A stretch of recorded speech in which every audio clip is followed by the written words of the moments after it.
I guess we can jump right into it. So the first thing I want to do is say once again for the millionth time, I am sorry. That, you know, I've came to this decision, but I've explained my reasons a million one times, and I don't think anyone wants to hear me go through those reasons a million and two times, but I still want to say that I'm sorry. Regardless of, you know, what the stance is in regards to it. Let's just put something in the background on, because why the hell not? So yeah, this is the wrap-up of Campaign 1. The method that we're going to be doing this in is, while not concrete, essentially we're going to be going through the periods of the campaign in sort of, I've essentially like separated them to arcs, where you can ask questions relative to that arc, though you don't feel like you have to be restricted to that. To say we get to the part about Pterodon's Crossing and you want to ask a question about something that's a little bit after that, then you can if you want. It's not set in stone. But for each arc, I'm having 45 minutes max on each arc. That way we can, you know, just get some general questions asked at the very end, and obviously I can ask about stuff involving Campaign 2. Also, we're going to have breaks. Right now I'm just aiming for like one break, like 2 hours, like 2 arcs in. But obviously, if we need to have further breaks, we can. Yeah, okay. So, I guess we'll start where all stories start, at the beginning. Because heroes don't suddenly appear, they grow from humble beginnings until eventually they become known throughout the place. The God's Headache, they were no exception to this. From the small town of Pterodon's Crossing, the God's Headache were formed, did some good deeds, and then head off into the world of the continent of Ansor. This arc is going to be covering that first session in Pterodon's Crossing, and ending with the journey to Platinum Hold. So, how we're going to do this with the questions is I want everyone to roll a d20, and the highest one can ask a question to me or to someone else in regards to that time. Okay. Yay! Obviously, if someone starts getting a few too many, then I'll obviously overrule it and such. But just for now, okay. Yeah, natural 10. And obviously you can say if you're going to abstain from rolling, which I don't know if that's something that Nate you want to do or. Yeah, because you weren't here at the time. Yeah, he. Well, this is. You can. Well, this is. You could ask any questions you want. Well, technically no, because this includes obviously when you found Gratian and such. This is when. Oh yeah. Yeah, because it ends on your journey to Platinum Hold. Yeah. Okay, so Anna rolled the highest. Go ahead and ask a question to me or to someone in regards to what happened in the arc. I regret rolling highest because I don't fucking remember many things. Can I just hop in and type questions when they come to my brain? Yeah, I can say that you sort of like reserve your roll. Thanks. Okay.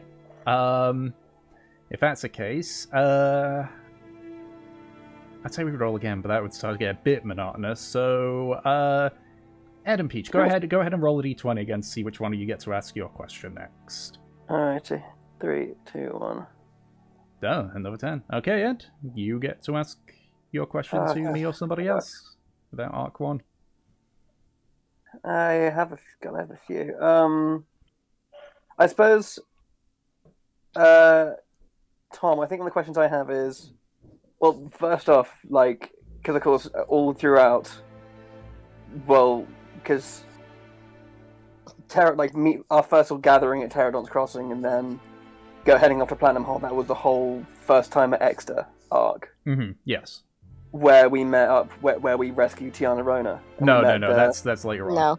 Was that later on? Yeah. Yeah, that's later. You guys went from It's after Pterodon Platinum to Hold. Exeter to Platinum Hold, and then you Save Tiana. Ah, shit. Sorry, this is all way in the past. Yeah, it's remembering back. We went to Pterodon. We got our bearings, met each other as a party. We solved a murder case, and then we went into the forest. When we were going to Exeter, we met a centaur and like the little tribes there. Then we went to Exeter for the first time. We got a few jobs, which led us to the sewers and meeting the Skull Diggers, where we met Gratian, and we saved a noble who got sent off to Jurahan, and Norium helped her. And then we went to the graveyard where the necromancer was, and that's where we met Gregory for the first time. Then we went to the Bone Swamps, which is where Evie unfortunately passed, and so did Gregory after we defeated the necromancer. And then we met Fortune for the first time, and then we went back to Exeter. Is this coming back? Yeah, this is all coming back. I forgot about the fucking murder we solved. Yeah. Then you guys went to the Shadow Hills, where you parlayed with Mordak. Yeah, like this. I think this early stuff and this early D&D stuff. It's like this was still when I was basically learning how the game worked. Yeah. Yeah. So part of my main memories of this time is just what the fuck is happening. Yep. And then after parlaying with Mordak, you guys headed off to Platinum Hold, where you came upon a ruined town. Creation got branded, and then you continued on to Platinum Hold. Yep. Okay, tell you what. I think because my questions kind of have to do with when we went back to Exeter, I will defer to Peach if you want to ask some questions about this first bit. Okay. You all are useless to me. Okay, so, I think... Let's go with... I guess this is a general question that I'll have for everyone. But it's kind of like, when we started the game, did you see your character going from where they were then to where they are now? Like, is that something that you guys had in mind for your characters? What, as in to have this sort of big character growth and... Yeah, to have, like, that specific character growth that, like, Trothnar went to... No, I didn't see you. He ended us off. I'm so sorry. That is true, actually, yeah. Technically, I mean, to be fair, that's a hell of a growth, going all the way from alive to dead. Yeah. Yeah. He wasn't even an adult elf. Yeah, she was like fucking. She was like, yeah, she was tiny. I didn't see him becoming a detective, though. No, I think again, because I was fucking new to all this. Like, Trothnar was the first character I'd ever made, and so I kind of thought of, okay, here's a person I can play as. Here's how he works. Here's all the shit he can do. Let's see where this goes. So I never had like a concrete thing. I never had an idea that, oh yeah, he'll be from this disgraced noble family and was basically guilty of war crimes and all this sort of stuff. Yeah. What about you, Tom? Because that counts for you too. Did you predict that? As a person whose first campaign only stretched about 3 or 4 months, so there weren't any chance of character development. No, definitely not. You count in this, Nate, because Gratian was still there in the middle of it. You were still in the arc. Yeah. And even then, just because you weren't in the arc wouldn't mean you wouldn't be able to answer the question, because it's a general question more than an arc question. Yeah. But as I said, I'm not saying, no, you must talk about arc 1.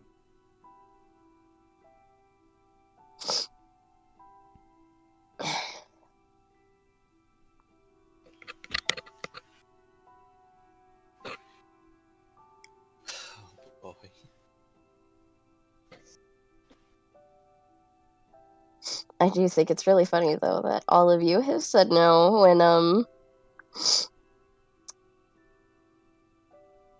yeah, I could definitely see how that would have changed. I think that Gratian's really grown into like kind of a half character to somehow really fleshed out.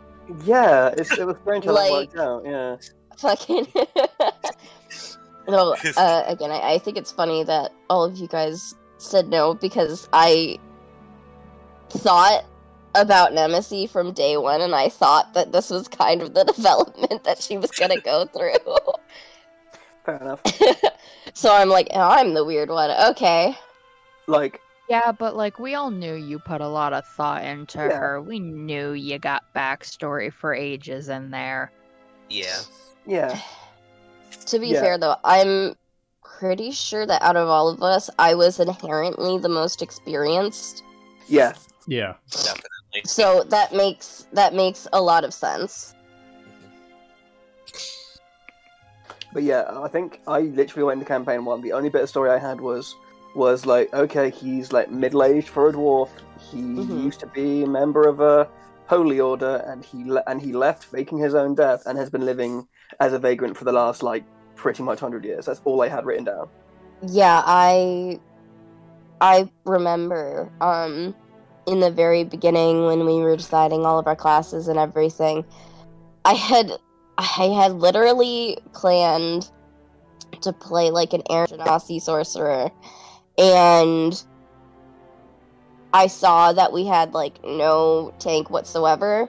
Hmm. So I went and made a paladin, and you hadn't made your class at the time, and you went and asked everyone, and I was like, "Oh, hey, I'm gonna be a paladin," and you were like, "Oh, fuck, I was gonna be that," and I was like, "Well, why didn't you say something?" I don't know. I didn't fucking. It's really funny how you still kind of managed to bring that aspect in the first place. Yeah. Because even though, I mean, it makes sense that Trothnar was like a paladin previously, and now he's not anymore. It works really well, and just that little slip up, I feel caused a really good like arc. Yeah. Exactly. In Trothnar's character. Yeah. To the point where like you can imagine like when he was in like the equivalent of his 30s, so like when he was like 112 or whatever. He probably was a fucking badass smiting everything that moved. Please. Well, maybe not that much, but you know what I mean. All right. I will put my question to rest. Okay, I guess that's Dom then now for any question that he wants to ask about the arc. Okay, this one's actually kind of specific, but who or what were the Inquisitors hunting down? Oh yeah, that's true. Yeah. Trying to figure that one out for ages. So the Inquisitors are they're not like an official religious order. I guess if you want to look for a comparison, it's those it's akin to those Daedra hunters from Skyrim. Essentially, they hunt down things that are considered otherworldly, like werewolves or the undead and such, and they attempt to bring them to justice. Because they're not an official religious group, they're more just like, a band of particularly religious mercenaries going about. That's why there's not a whole lot of them, and they're not officially sanctioned by Jurhan. But they're tolerated by them. Because, they're hunting down werewolves and demons and the undead and all that stuff, and that can only be a benefit for Jurhan. I'm pretty sure that at the time they were specifically hunting a werewolf. Yes. Yeah, they were going for a werewolf, I think. Yes. You actually met that werewolf. Did we? We did? The gentleman that you picked up on the way to Platinum Hold. He was the figure that had ran away. Oh. And he asked for a ride. You were very cordial about it. And when he got to the point where you parted ways, he went on to do other stuff. See, guys, werewolves aren't that bad. Exactly. In the daytime, yeah. That's so funny. Oh my god. That's cool. That's very cool. Someone get the mop. Alright, that's great. Okay. You can roll again if you've got questions. To be fair, I've just got just have one question for kind of everyone. That I'm probably going to end up asking for all the arcs. Okay. Okay. But I was going to say, like, in this one arc, what was, like, your favorite little detail, or, like, one very specific thing that you, like, remember and, like, think, like, oh, fuck, that was awesome? I fucking, I have so many, but if we're talking about the little things, I always make this comment to Anna. One of my favorite moments, in that arc is when Nem and Fortune are, like, connecting for the first time, and they are up, like, in the cave when we went to go see, like, the dragon. Mm-hmm. They're in the cave doing their watch together, and Nem says a very specific line that has been burned into my memory. Your bunny eye. Yeah. What was it? I like your, body art? Oh, You mean my tattoo? And I love that moment so much, because that's really where, like, they connected for the first time, and where Nem, really showed, like, her softer side for the first time. Yeah, I like that. Because before that point, she had been very, very snotty and rude, and just really not a good person, up to that point. Yeah. Why don't you just go die then?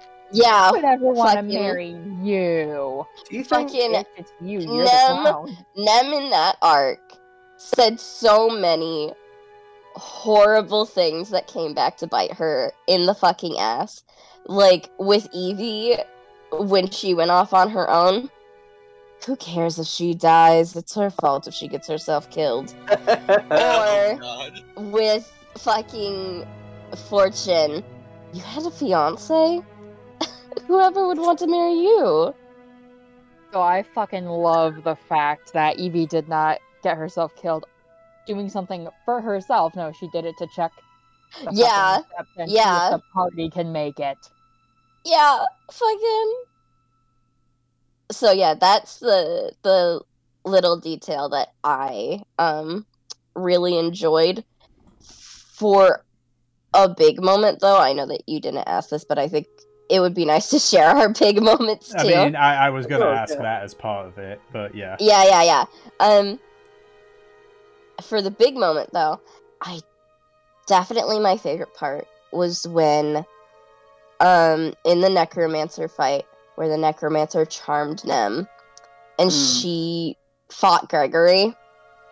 Yeah, I remember that, yeah.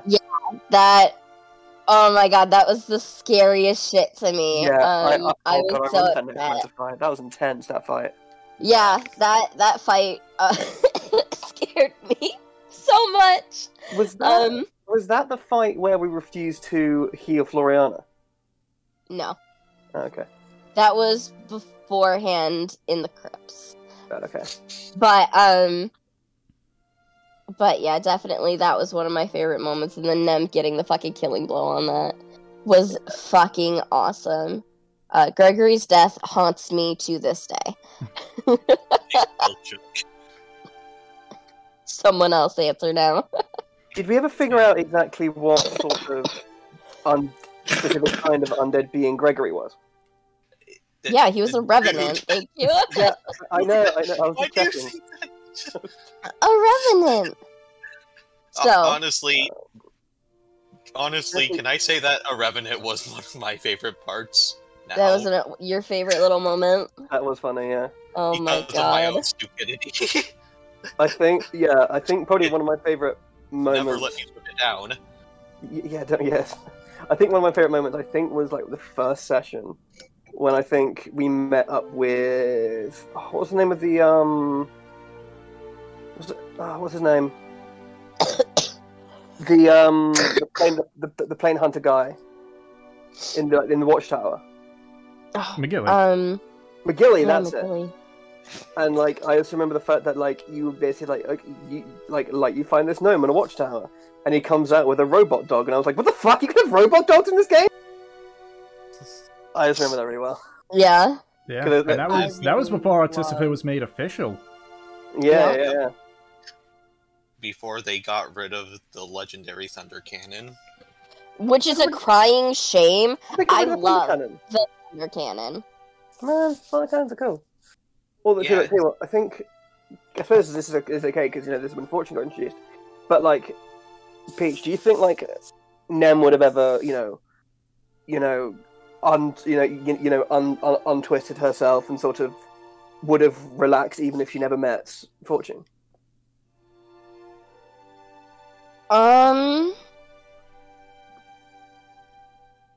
I think that eventually it would have had to happen either way. It probably would have gone about differently if Fortune wasn't there. I still think that because like Nem and Evie at the time were starting to form a friendship, I still think that it would have been one of Anna's characters to do it. Okay. But definitely it would have been in a very different fashion, and it probably would have taken longer. Yeah, I can imagine that. And they wouldn't be riding off into the sunset together. Yeah, no. Okay, fair enough. Anna, what was your favorite small moment or big moment, both? Bullying that fucking plane Oh my hunter god. Of course. into working with us. Jesus.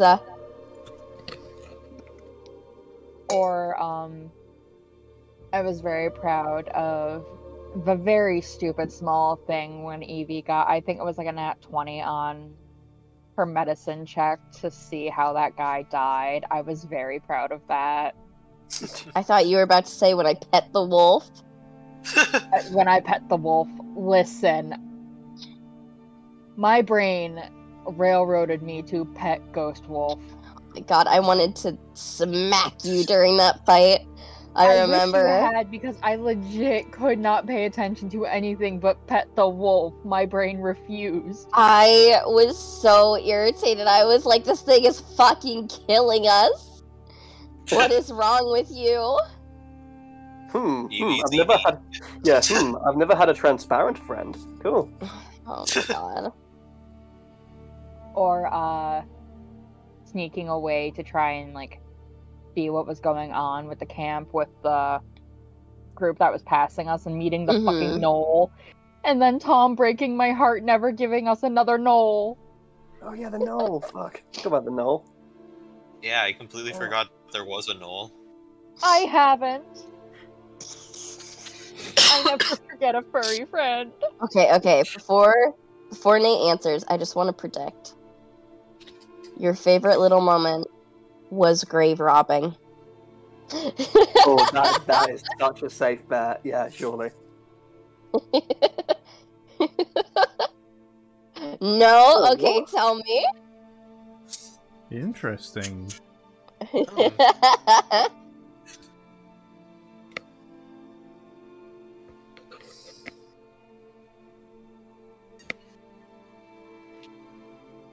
Oh my god.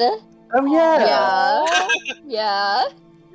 Now we're fucking sitting over here with the fucking Fortune and Gratian sitting in a tree bullshit. Right? Joke's on you. Yep. Happy tree friends. God, imagine the That parallel always universe where Fortune and Gratian are the couple. Horrifying. I No. actually don't want to imagine that. Wait, hold on. So, There's timeline. was it this arc where we had the blood pit? Yes. Yes. Yep. Yeah. Okay. Another moment I did like was Nemesis and Trothnell's fight. Yeah. That Nem was and fun. Trothnar's fight. Fucking. Oh my god. It just hit me And I have so much to tell you guys, and I have so much that I want to talk about. But also the kiss with Shaw that Nemesis called Evie a fucking traitor for, and we learned she was a changeling. Yeah, Hell that's yeah. funny. Oh my god, Nem was so fucking nasty during that arc.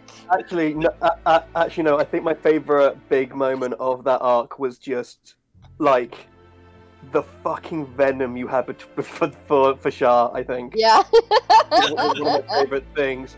It was just like it was just like no, I give up, and it's like you have made an enemy for life. Fucking. Yep. Hey, Nem. Because didn't Nemesis want to give up the fucking last fight that we had as the group party thing? And I was like, no! I have one big spell left, we can do this! Tom, what's the time on matches? I can do one big group party heal. Yeah. Like, hey, character growth. Nem apologized to Shaw afterwards, like 3 arcs later, which is great, the growth, but holy shit, looking back, Nem had so much fucking hatred in her heart during that entire arc. Oh, there's also She the fight has with a the... wife. Yeah, There's also she has a the- wife. Yeah, his Dom's trying to speak. There was also the team fight with the big old giant creature in the blood pits. That Yeah. was fun. Yep. Actually, no. Another favorite tiny moment. I think it was the match before then. I think I got AFK for a little bit. Or I'd gone to the toilet, gone downstairs to help my mum with cleaning or whatever. And then I came back and just like, oh my god, Ed, we're all dead from snails. The one that nearly one-shot Nemesis with the nat 20. I remember that. Yeah. Yep. Snails! I forgot the snails! Yeah. Damn the My snails. god, you guys. Okay, who has another question that they are reserving? Also, who hasn't said like their favorite tiny or big moment? I think Dom and Ed haven't. Well, Ed just listed off a whole bunch of them. Yeah, Okay, we can count that. I've got a bunch of them, Dom yeah. didn't give a big moment, and I think that Gray didn't give like a big moment. Also, you, Tom. Oh yeah. Oh, yeah, Puppet Master. What was your favorite? My favorite big moment would have had to have been the blood pits, just in its Yeah. entirety. That was fucking fun. The blood pits were so fucking fun. I want to see. Can I tell them? Can I tell them now, Tom, so that they have a bit of context? What was that? Can I tell them now so that they have a bit more context? It's your character's particular reveal. It's down to you on that one. I don't need to tell. Okay, I don't need to say I'll no. tell them now because I feel like it's gonna put a lot of shit into perspective as we go through this. Okay. So I talked to Tom the other day, right? And I got to ask who Nem's father is. Okay. Nem's father is Quan. Nice. Oh. Oh hey, didn't both of us end up predicting that? Yeah, we did, but like, I've been thinking about it for the last week, and I've been thinking about how we met Quan, like, in the blood pits. Yeah. Wait, was he? Yeah. He won it, didn't he? No, he lost a tear. Yeah. That was it. Or specifically, he. Chothnar fought Quan, though. Yeah. Yeah. And, And I got my. From memory, I got my absolute shit pushed in. Yeah, and Nem took on Tyr and did better, but still lost. Yeah. Yeah, fucking... Oh my god. It actually makes me more thankful that Nem covered her face during that. Yeah. I'm actually pretty sure that Quan never found out about that.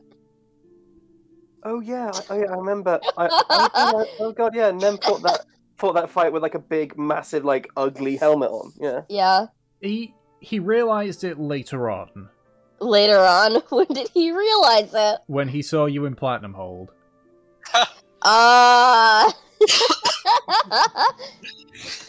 Fucking. Oh god. That's Oh funny. god. If she actually. Not once, but twice. You know, that's also kind of funny that Nate says that. Oh yeah, there's a whole thing. We'll get to that when we get to that, but. Mm-hmm. Oh god. So yeah, what was your favorite big moment, Nate?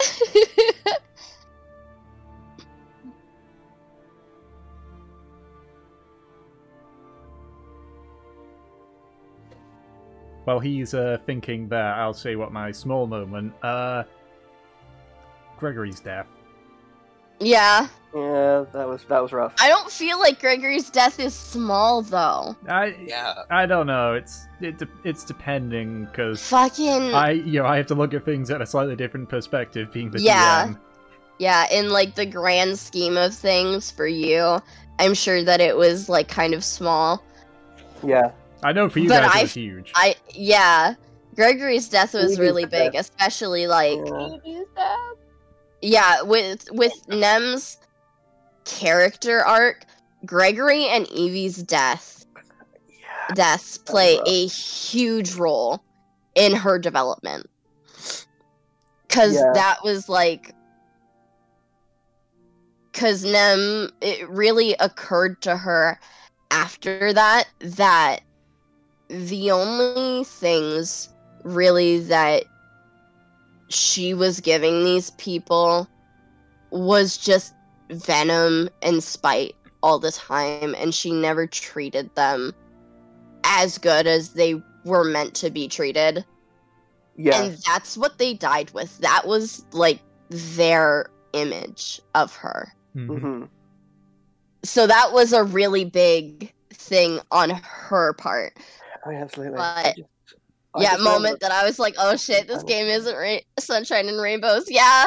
Fucking Yeah, I Evie's, think Evie's death put everything into perspective for It- all of us. it really fucking did. Like in and out of character. Like Yeah. like Evie's death and the heartbreak and the fucking just sheer panic behind all of it was the first time I was like, oh my god, this shit's real. Like this is Yeah, this- we this- can this we is can fucking die. dark. Like yeah. Because I we think I can remember lose our characters in an instant. because I think from what I remember, I think Trothner almost died there as well. Because he also got pulled underwater because he was holding on to the rope Yeah. that thing he was tied onto. Hmm. So he got yeeted in as well. Oh, that was Yeah, sick. just I definitely agree. Evie's death put things into perspective for all. Yeah, it was so graphic.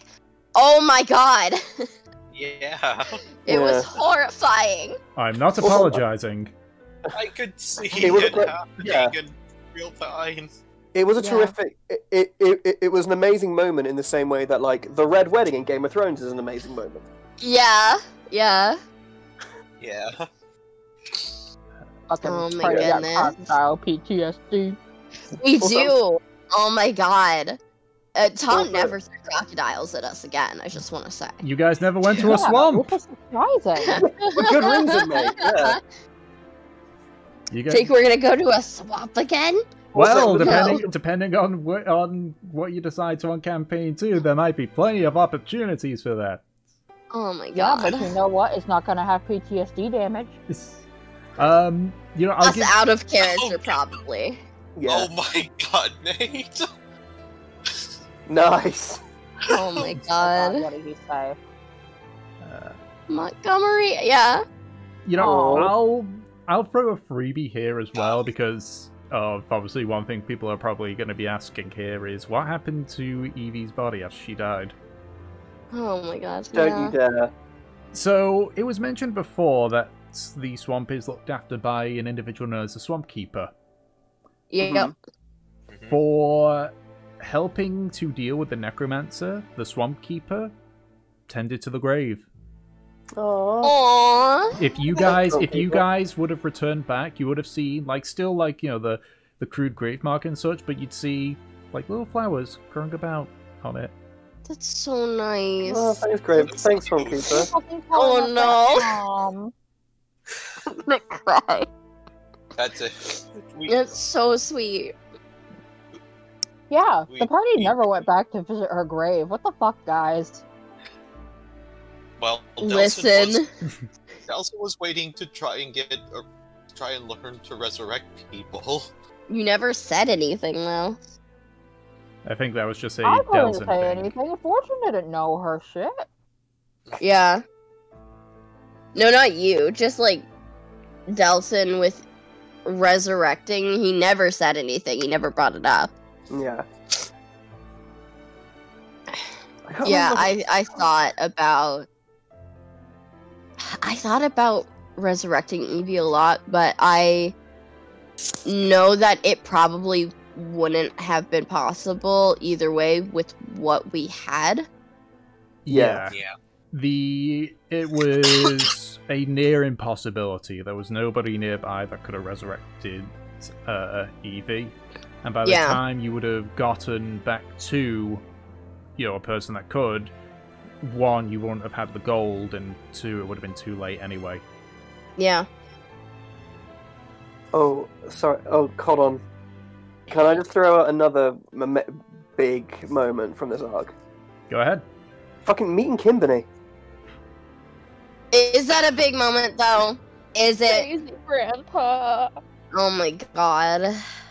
I I love mean, you kind of people. important. Oh, you don't think that it was the biggest moment?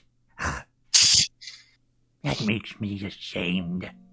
I'm gonna... Definitely wasn't the biggest moment, but it surely had the biggest consequences. I'll take it. On the topic of Kimberly and such, I guess one question I want to ask everybody is either involving a character that had a major involvement in the arc or one that you met in the arc. Who was your favorite? And who was your... Not so much the least as in, oh, it's a bad character, but just like you looked at the character and it's like, oh, I don't like you.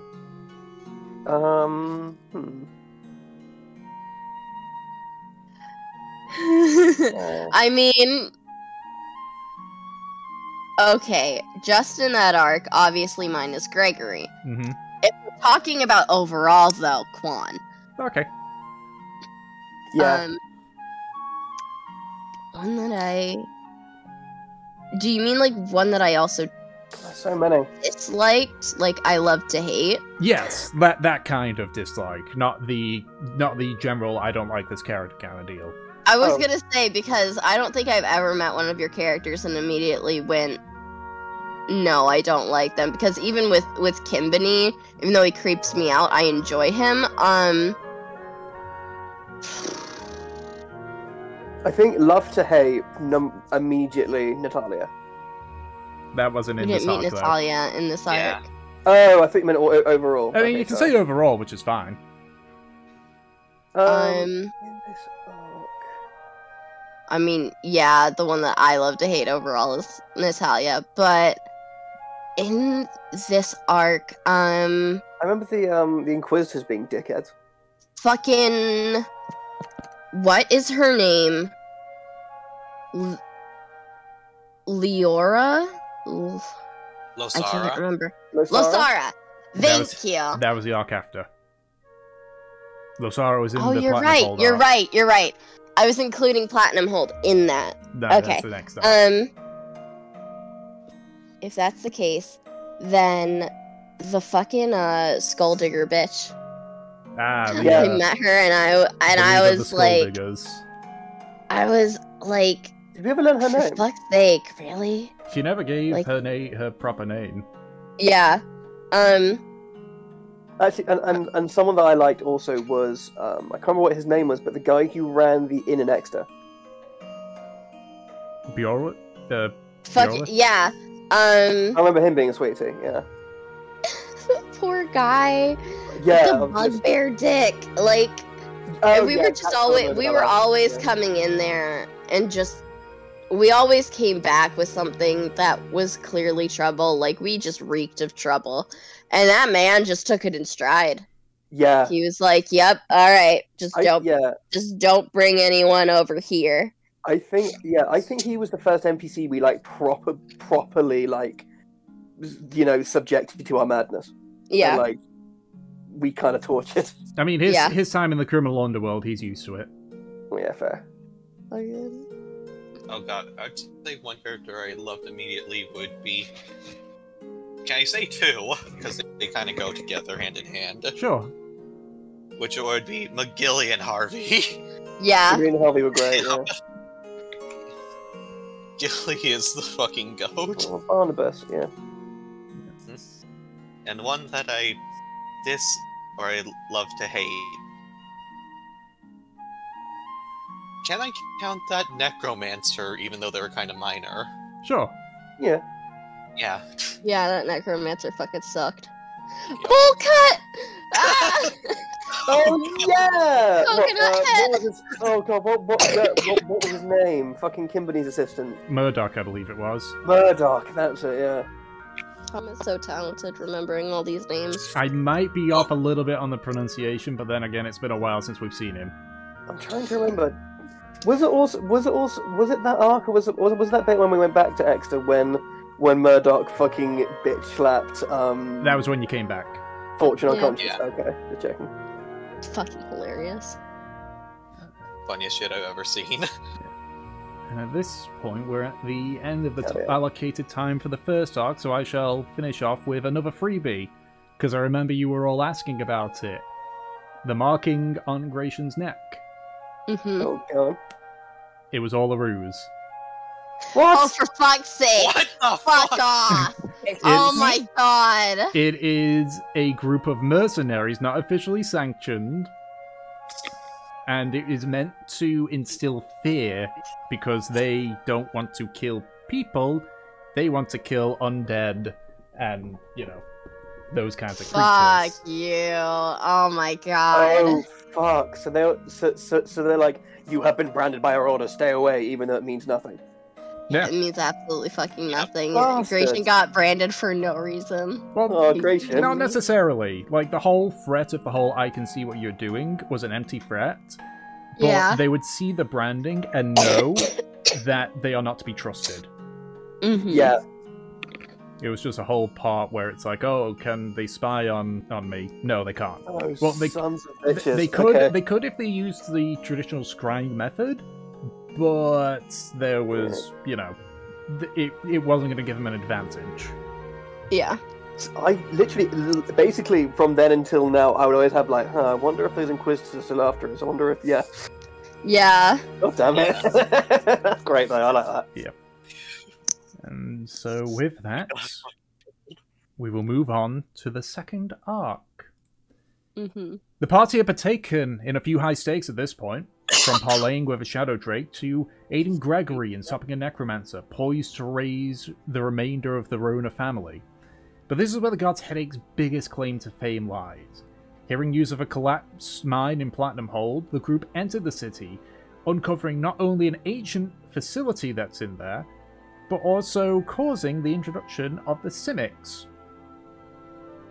However, this won't be the first time they'd have to deal with kidnappings, as they return to Exeter only to find the young Tiana Rona had been captured themselves.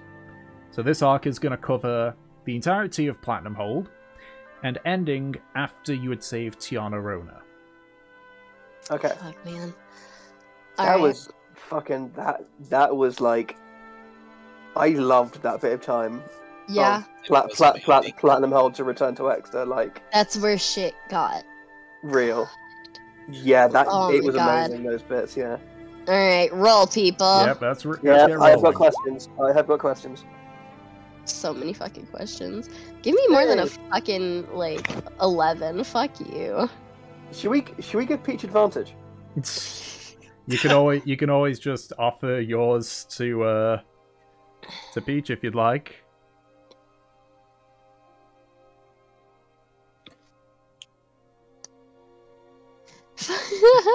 Okay.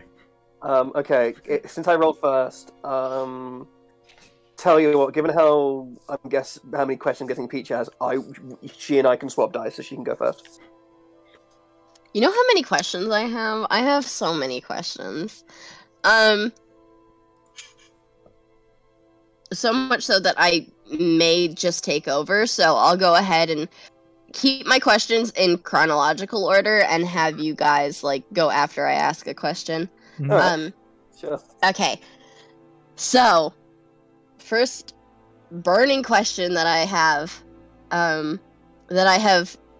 wanted answered since what you told me, Tom. Yes. What was going through Quan's head when he saw Nem in that fucking cave? The first thing he was thinking was, what the hell are you doing here? What in the seven hells are you doing in this place? And at that point, he was torn between duty and, the fact that he is Nem's dad. Yeah. So, did Quan know the entire time that Nem's his son, his daughter? Yes.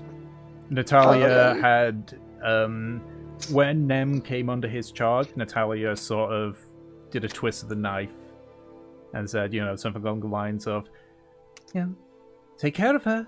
She is your flesh and blood. Fucking bitch. Fuck Fucking. off. Though that begs the question, like, Quan afterwards, he basically worked with them and got Nem and got everyone out, but he also like left the group to deal with the biggest problem. Mhm. What was happening then? How did you feel about that? When he returned back to Olmendar, you mean? Or No, like when we were in the cave, Mhm. Nem was basically like, "You go and take everyone out. We're gonna go deeper in," and he was basically, they had to close up the cave. Mhm. And he was like, if you need to get out, remember what I taught you. And he mentioned like the thunderous smite. Yep. Oh. He was worried. He was like, essentially, again, it was a conflict between fatherly instinct and duty. But in the end, like, Quan's not stupid. He's gone through many fights. He knows his limits, and no matter how much he hated it, he knew that he would be more of a liability at that point than an asset if he went with you. Did he think Nem could do it? He figured that she'd survived. Even though she'd only just arrived there, she'd still, gone through the horrors and everything. And she also, remember, this is the point where he realized, oh, that was her in the blood pit. Yeah. Oh, she fought. Yeah. She kicked ass. So he had a decent enough idea that she could probably hold her own. Yeah. But he definitely, stayed near, as close as he could without putting himself at risk. I remember, yeah, he stayed there. He stayed in the cave. Mm-hmm. That's my girl. Yeah. Okay. I obviously have more questions. Some still about Quan, but I'll give it to someone else for the next question. I think Ed was next. I was, and this is kind of, again, it's not quite in chronological order, but it's sort of one I had to ask for Tom. Yes. Because we'd already sort of been at least heard of who the Ronas were from the last time we were in Exeter, and then properly met them when we came back, and then they would become, the rebel faction in the Civil War. Yeah. Basically, did you have an idea from the off that the Ronas would be this significant and this instrumental to the world, or was it something that kind of came about by chance, basically? I always expected on the Civil War arc that the Ronas would become part of the rebel side of things, but it was just because of your interactions with them that I had them take more of a center stage as the rebel factions. Fair enough.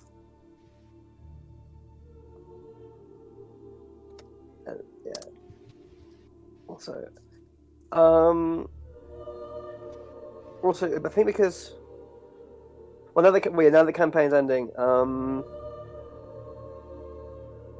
What was going to happen? Because I think I remember, like, the Ronas had hired a new arcane specialist who was Losara from the facility. Mm-hmm. Mm-hmm. What was going to happen with that? Well, it would depend on if you guys had chased after Losara or not. Mm-hmm. If you had just let her be, then nothing would have happened. Okay. Yeah. What was her objective, her end game with becoming this position in the Ronas?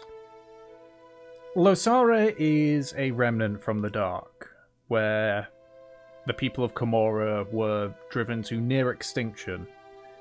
And if you saw in the the Losara's journal, they were trying to find ways to combat the Dark. Mm-hmm. Through various means. Her goal, once she got out, would have been essentially learning that the Dark had been defeated, and at this point just trying to extinguish anything Void related, which is why she got an interest in the obelisk. Mm-hmm. Mm-hmm. But beyond that, she wouldn't have... obviously she would have partaken in the the final battle, had it gone, but she wouldn't have had much of a story point. No, because I think Losara is quite an interesting character. Of how, in her mind, she's she must see herself as basically a good guy, a hero, about someone who helped save the world, even though. From our point of view, she was an antagonist. Well, during that period, it was... Then I guess this is a freebie I can give. The method that she had used, it was briefly mentioned, but essentially, this unique sort of core utilized both Celestine and essentially diamondized devil remains. Ew. That's why, some of the things, if you look in the monster manual, they're essentially demons possessing machina and such. Okay. But essentially what had happened is that she... I forget who the person that actually invented it was in, within the Komora lore. I forget his name, anyway. But he had, he didn't write down a part to make sure that the devil part didn't, take control. Okay. So when she awoke, she thought, everything was fine when she was actually being controlled by this devil, essentially. And it was actually by using the dispel magic that that you guys had essentially disabled that part of the core and allowed her to get control again. And is that why also the core would suck people in and knock people out if they touched it and stuff like that? I don't remember that part. He's talking about the orb that we found when we went and fought that blind drake or wyvern or whatever. Sorry, that's a different art. That's a different art, but that's something entirely different. Oh, okay, sorry, just wondering. Not related. I thought that had something to do with the whole demon stuff, because... Yeah, no, it's not demon related. It's not even Celestine related. Oh, okay, fair enough. I'm sure we'll get there. Yeah, we'll get there. Okay, interesting. Right. And I guess, and I suppose... I think... and actually now... now that's over. I think we can probably all guess what the Dwarven Kingdoms did with all the Simic hybrids, but just... because I expected with this whole new species popping up, we'd see a few more of them, and there'd be more of a impact of them suddenly re-emerging into the world. So, what did the dwarves do with this sudden new massive strange alien population suddenly popping out of nowhere? They treated them initially with caution, since they also came from the facility that had been, stealing their own kind and putting them into these torturous machines. Thankfully, due to you guys and just the general negotiation, they were allowed to either remain in their actual mineshaft area or leave. They didn't trust them enough for them to actually make a home in Platinum Hold. Oh yeah. A majority of them did stay, but eventually they started gradually, leaving. That's why you started meeting a few Simics here and there. Okay, cool. Because I think I remember, when we basically got kicked out of the city for a few of us hatching a scheme to basically burn the old warden headquarters. A few of us. Was it all of us, or just? No, it was you and Fortune. It was me and Fortune, yeah. They basically got everyone kicked out. I think I remember then, saying to the captain of the guard, basically, what happened to the Simic hybrids, and she just stared at me and stared at Trothnah and just went, "That's none of your business." And so I was like, "Okay, concentration camps, got it." Yeah, it wasn't that harsh, but I mean, there's no food or anything down there, it wasn't the best treatment. Some of them early on, have got appendages that allow them to climb easily. So a lot of them a good chunk of them actually just climbed out. Fair enough. Right. What?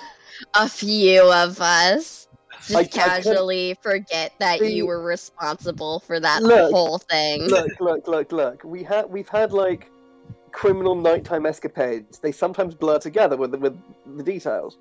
And I couldn't remember if that. I remembered. I always remember. Well, of course you did. You've got an encyclopedia for a brain. And I can remember, and so I can remember if it was just me and Fortune who did it, or there was a few of us, or that was the first thing we did with Ballet, or something like that. Yeah. All right.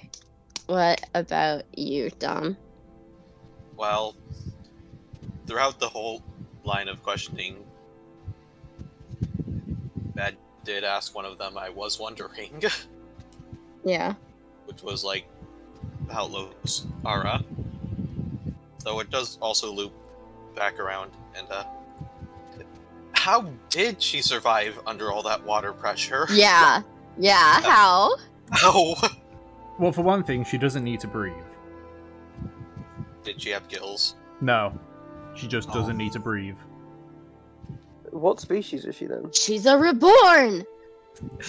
A revenant! That's it. I mean, if you're going by official D&D classes, reborn is technically the closest one. Yeah, I kind of figured it was a case of you probably made something beforehand and then she was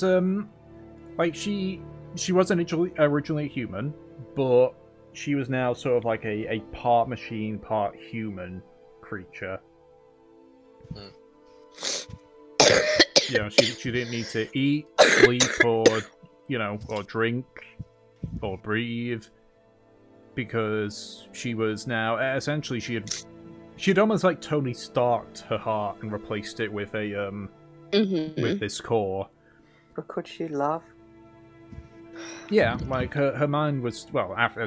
Oh my god! But no, essentially, she survived it, but only just. If you actually had met her, you would actually see that her artificial wings had actually been crushed by the by damage that had been sustained, sort of getting to safety and such.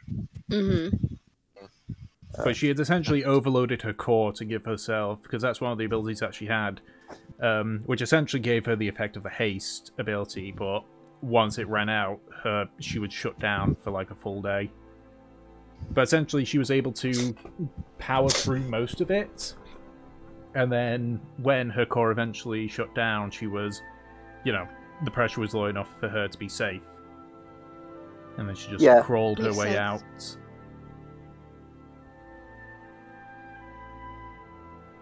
Fair enough.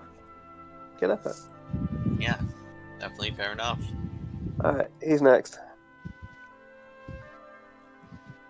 Is it my turn again? I mean, you probably got the Might most as well be, questions. sure. Okay. So I'm so fucking obnoxious. That's fine. Let's do a small question first. With what was going on in Platinum Hold, where the Beast Folk were being like held captive, basically, and being interrogated, and all that good stuff. Was there any merit to that? Did they ever find anything? No, they didn't. No, they didn't. They just captured people for no Yay. fucking reason. The only beast folk that they ever had involvement with the Gilgamesh was when the Gilgamesh Ambassador visited the city. Man. Wow. It's a good Thanks. thing this- Fuck you. It's a good thing this is fantasy and nothing like that has happened in real life. Yeah. God damn it. Then I'm guessing that they told the Gilgamesh Ambassador to fuck off, Yes. like the rest of the dwarfs did. They basically Yeah. said, fuck off. If you want us to join you, go to Mithril Hammer and ask the Yeah. High King, but he'll probably tell you the same thing I just did. Yeah, which he did. Yeah, we have no reason to stab Jehan in the back. Fuck off. Yeah. And then, once again with Quan, you brought up before when he basically went to like leave for Almondale, and I'm pretty sure he got like a Nem hug. Yes. He yeah, got a Nem hug. Yeah. That is truly something worth I more want- than platinum. I want Quan's thoughts. Give me them. He was, he didn't actually like it because he didn't believe he deserved it. You know, it was a case of, this is my flesh and blood who I abandoned before she was even born. Yeah. It's... Fair point. He may have broke down once or twice on the journey back, though. Aww, Quan. That's so fucking sad. He truly is a dad. Like, Oh my god. it just puts into perspective, like, why he didn't just drag them back. Mm. He wasn't lying when he said, though, that he would not have... that if he were to try and, like, drag you back, he would get his ass kicked. Again, Quan's not stupid. Yeah. Fucking... I mean, Nem just went through that whole fucking situation and came out with barely a scratch. And he was beaten the fuck up. Yeah, like... he was down to about 7 paladins who were in various states of injury. A couple were not able to fight again. He had Arlene, and that was about it. And that's about it. And he knew Arlene would not partake in this. Yeah, Arlene wouldn't have any part of it. Did Arlene know? That, what you call it, that Nem's... Yeah. No. No. The only people that knew were Quan and Natalia and Luez. Okay. So, like... Okay, that makes sense. Fucking Luez. Luez just got screwed over so much. Oh my god. I'll probably ask more questions about him when we get to the Rogan arc. But... this man got cheated on so many fucking times. And he still was with Natalia. And it's like, what the fuck? Technically, he got cheated on once. Yeah, because... Rogan and Natalia met first. Had Norium. Rogan left, and then Luez came in. Yeah, basically to like fix his fucking mistakes. Mm-hmm. Nice. Fucking That we know of.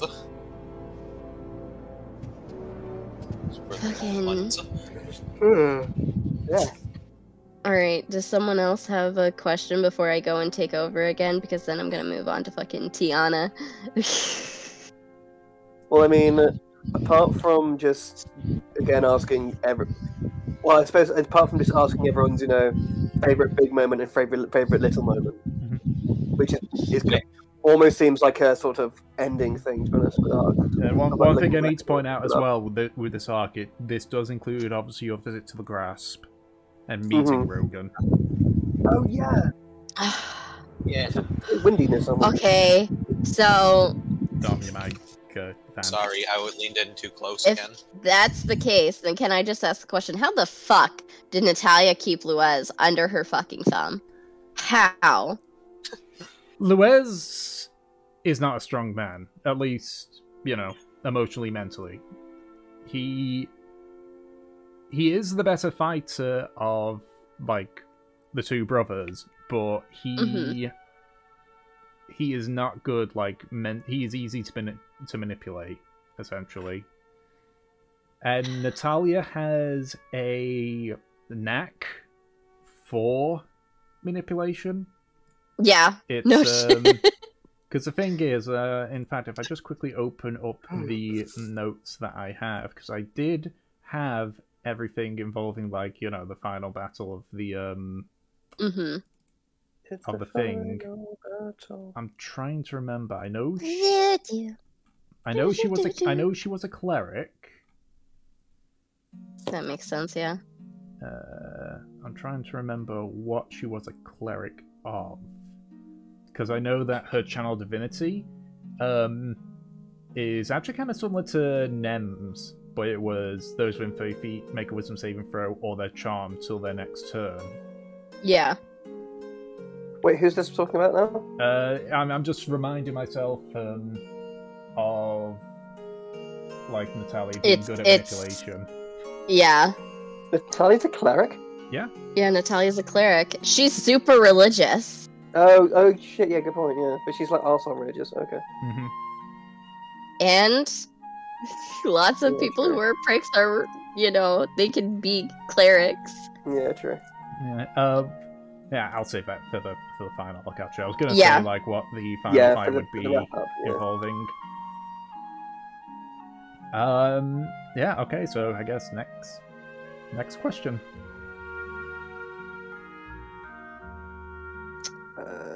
So what was it you were saying about Tiana? Fucking... Because the thing is, though, is, like, with all your questions, like, it's stuff I've, like, half forgotten, but it's always really interesting to remember it all. It's like, ask away, it's fine. So, with Tiana... Yes. That was fucking horrifying. I know that we've talked previously about... You have chewed me out more than once about it. About, like, what, would have happened if we had gotten there, like, sooner or later. What was the demon thing? We've talked all about that before. And the demon thing we let loose as well. Yeah, that we just let loose.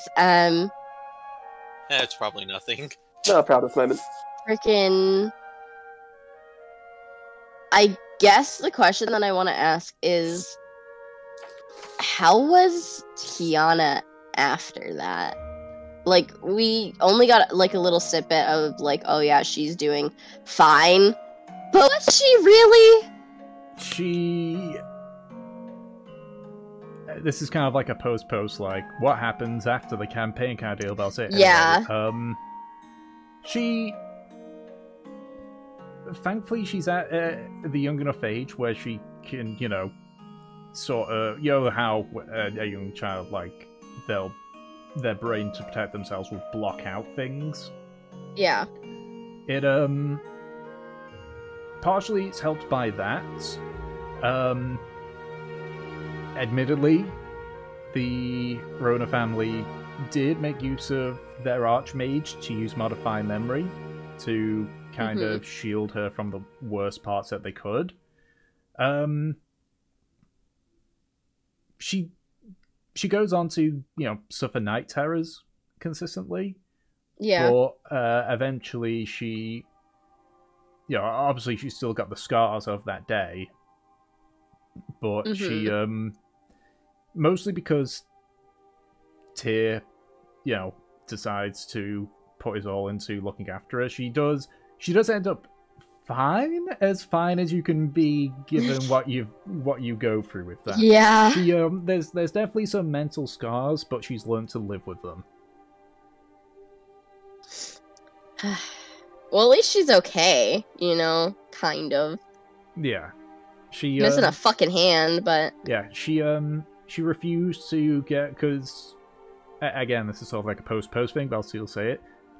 She was offered a sort of like a prosthetic hand from Galero that she could actually use, which she refused because she would rather, have something similar to Tyr's, prosthetic than this one. Yeah, that makes sense. Yeah, sure. Yeah, she looked up to Tyr quite a bit. I mean, that's a good role model. Yeah, Tyr was a badass. Also, Natalia, that fucking bitch, taking credit for our work. Yep. Wait, what? Yeah, she used the rescue to be like, oh yes, my daughter did it in the name of the Fallows. Oh, fuck off. Yeah. No, we did that in the name of saving. We did that because it was the right thing to do. No, Yeah. no, it was for the Fallows. It was clearly for the Fallows. Why would we do that out of our own goodwill? Honestly, why would we own X's affairs for nothing? Fucking... Oh god, Delson's mother would definitely shoot this bitch in the face. I can't remember if you ever answered if Rogan knew Nemesis, like, previously. Yeah, let's see. He heard it get mentioned by Luez, but Luez was also lying through his teeth. What was he lying about? So this was after Rogan had left and Nemesis was born. Luez had sent a letter to Rogan, basically saying like, look at you, you have a son and leave him to the dogs. Meanwhile, I'm now father to a beautiful daughter, who will bring the family to greatness, while your, child Norium will not amount to anything. Fucking... Wow. Wow. I think my friend John Cena's got something to ask you there, Luez. Even though, Are you sure about that? Natalia may have, helped with the writing of that letter. Quite possibly. That's not surprising. Did Rogan take one look at Nem and go, "You look nothing like my brother," and immediately know? I mean, given how much Natalia liked to show Nemesis off, he was aware of Nemesis to begin with. But he's just there. He just like even before they met face to face, just seeing like the descriptions and maybe like the drawings and such of her, he was just there like, yeah, I see nothing about him in her. There's no resemblance. That doesn't seem right. I mean, he didn't... just looking at Rogan, like, they don't look anything alike. Yeah, and he didn't even really believe it when the letter came through either. Yeah. Are you sure? Are you sure, my dude? Like, he didn't not believe it, but he also, like, he wasn't 100% convinced. Yeah. Yeah. Because I thought, because I always thought with Luez thing, like, part of his character was that, like, it turns out that, like, that he's infertile or something like that. No. Oh, okay. It was just the fact that him and Natalia never slept with him. Natalia never slept with him, yeah. Oh, they did. It was literally sheer bad luck. Yeah. Fair enough. Fucking God. Not gonna lie, I think now I love the idea of every single dinner party. Like at least part way through it, it will just end like it would just fucking Natalia holding up little baby Nemesis like Rafiki during the Circle of Life. Don't know. I'm pretty sure my she would do something like that. Yeah. Yeah. Then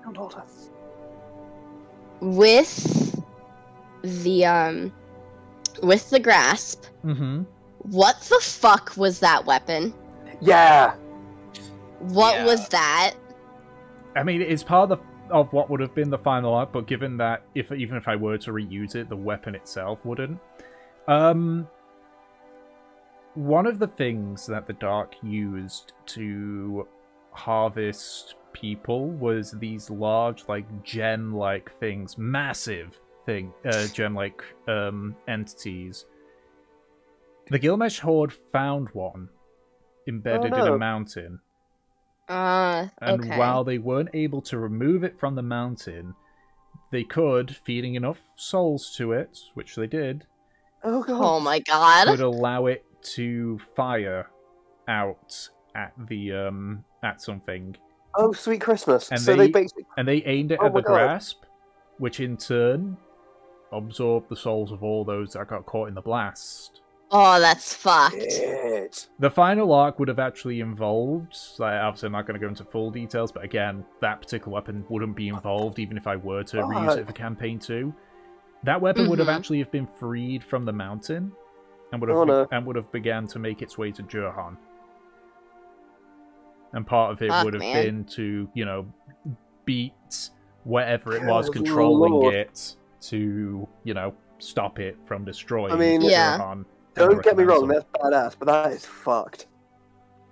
The Gilgamesh Right. Horde aren't exactly one for morals. They're nomadic No. tribes that eat their captives. And another thing. Another one. Another one. I'm full of them. I remember. I can't remember if it was specifically during this arc, but we did run into some lizard folk, and we fought them. Yep. And we had a couple occurrences of those, like beast folk and everything. Well, yeah. Like, oh, hey, this person has been sighted here. They've been, shown here.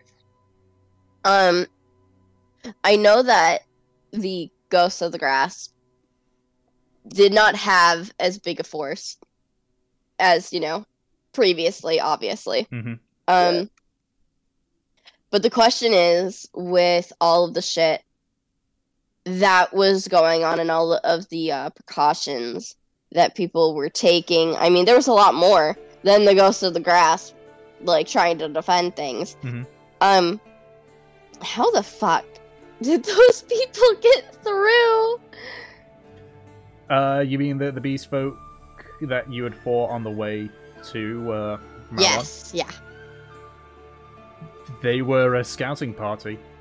We were just a scouting party. They were just a scouting party. Yeah. The reason Yeah. why the main force didn't start, like, rampaging around, towards Yalmord was because of the grass. But there were a few brave scouting parties that went out to try and find, safe places to move forward. In fact, by wiping out that scouting party, you had inadvertently prevented a potential advance. Hey, Yeah. Because the scouting another party one. would have came back and said, we can't find any signs of the ghost, and then they would have moved out. Ah, okay. Okay. By the way, just out of curiosity. So what we happened to- basically stopped Rogan from dying, too. Nice. Kind of. Rogan, the ghost's demise ended up coming from the fact that the Gilgamesh started taking captives and not just killing and eating them.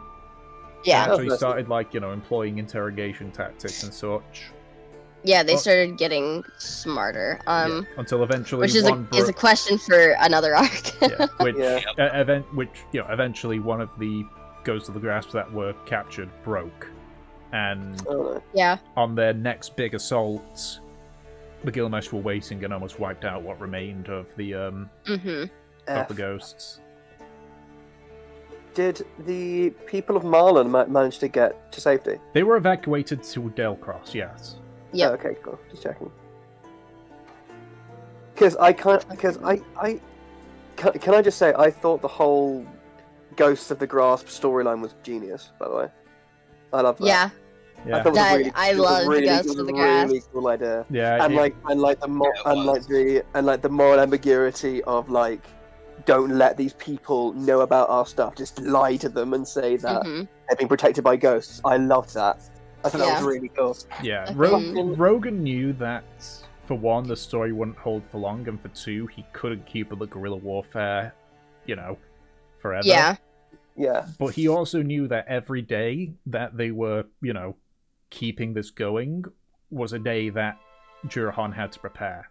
And it helped in the end, because Yalmord, even though it fell, lasted a hell of a lot longer than it would have if, they'd just been marched on. And Delcross, partway through, nearer to the end of the arc, Delcross would have then be at risk of being under siege. But during that time, the ghosts had provided enough time that it was going to be a very, very long siege. Yeah. Oh yeah. Yeah, I like that. I do notice that we are approaching the arc cutoff time. Yep. If we want to go through our big and little moments, now would probably be the time. Yeah, everyone just very quick, lightning round of things people loved. Fucking, I really see this arc had such a good fucking story. Yeah. Holy I shit. I have so much money for this. It's probably my favorite, honestly. Yeah, I think there's so much there to just fucking unpack. I really liked just so much. I like when we met Rogan and the whole, moral ambiguity of having to lie and saving Tiana, which Tom actually drew. Definitely a really good favorite moment. One of my favorite little moments, this is again a Nem and Fortune thing. When Fortune asks Nem out on a date while they're in the fucking caves. Oh yeah, she did that. And Nem is like, "Is now this time? Yeah. Now?" It's just. I remember that. That was great. That was the fucking hilarious. And Fortune was so fucking dejected, as if Nem didn't have a point. The fuck? What? Yes, we are, Nate. Yeah. Yeah, just the fucking thing of Yeah. Really? Now, you ask me out now, and he's like, wait, you don't like me? What? Yeah, No? when they're literally trying to survive in this giant fucking cave. People are dying horribly. Bad shit's going on. And Fortune's just so, you want to go out?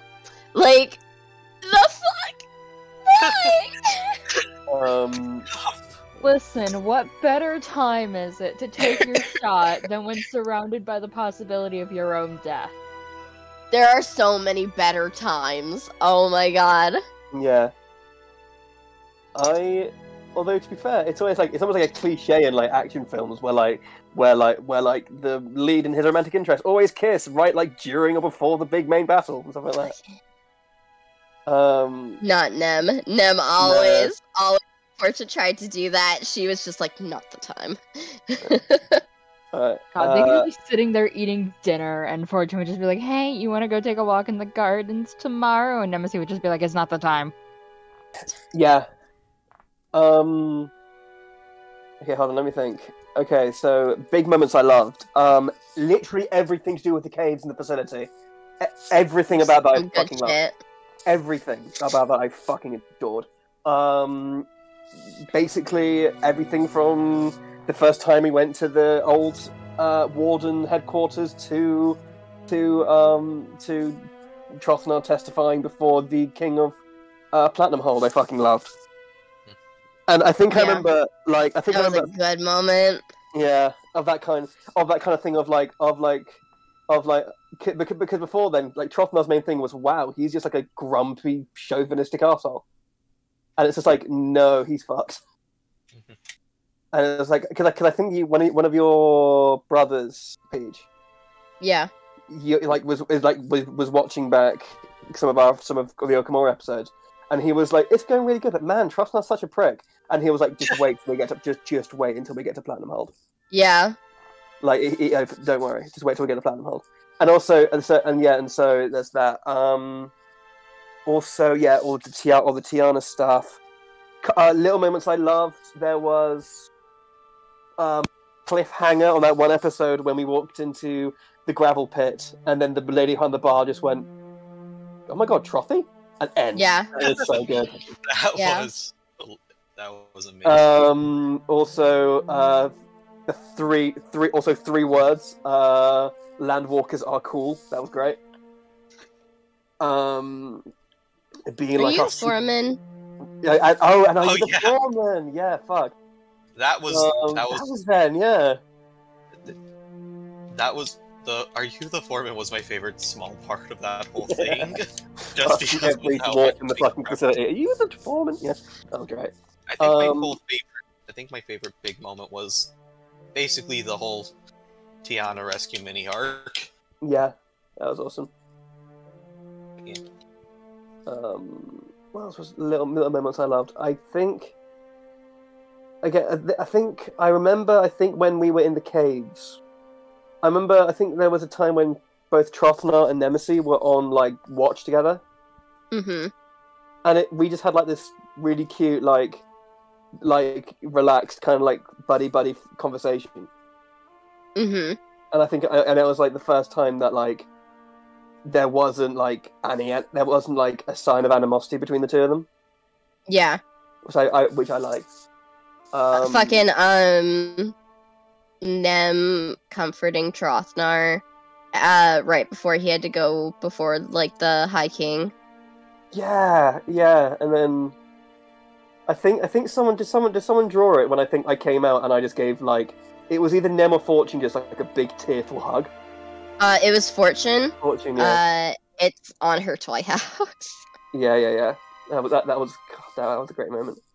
And yeah. Oh, and also getting the letter from the Flamehammer guy who used to hang out in the gravel pit, but then ended up dead. He ended up being like a former warden with me, with Rothmar. That was cool as well. The anvil, you mean? The anvil, that was it. Thank you. Yeah. Tidbit about that. The body that was found in the wood in, like, Breezen? That was him. That was him. Yeah. Wow. He, Yeah, I imagine so. The guild got too much for him, and so... Yeah, and I guess, like, because when we went down there was, like, undeath and stuff in the air, and, like, this... And, like, you know, like, trapped souls and stuff like that in the burning chamber, whatever you call it. And then when we came back and we found that dead body, there was none of that anymore, so I'm guessing his death sort of freed all those trapped souls. Mm-hmm. So, yeah. He gave their last rites, and, normally you need a body to go somewhere, so he used his own. Yeah. As I said, he was dying. He was... The guild had been chewing away from him for over 100 years, so... Yeah. Mm-hmm. Yeah. What about you guys, Anna and Nate?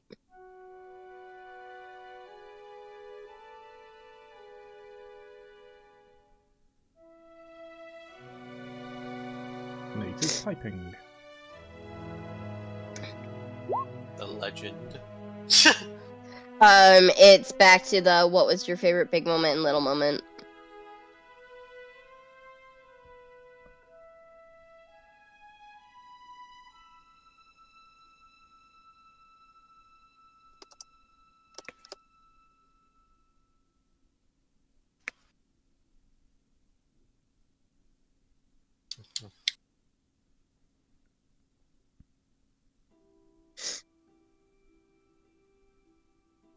Yeah. Yeah. Troth thing there got me fucked up. Yeah, and fun fact, I was in those 2 sessions of like his mental, basically his like fully like teared up mental breakdown in the middle of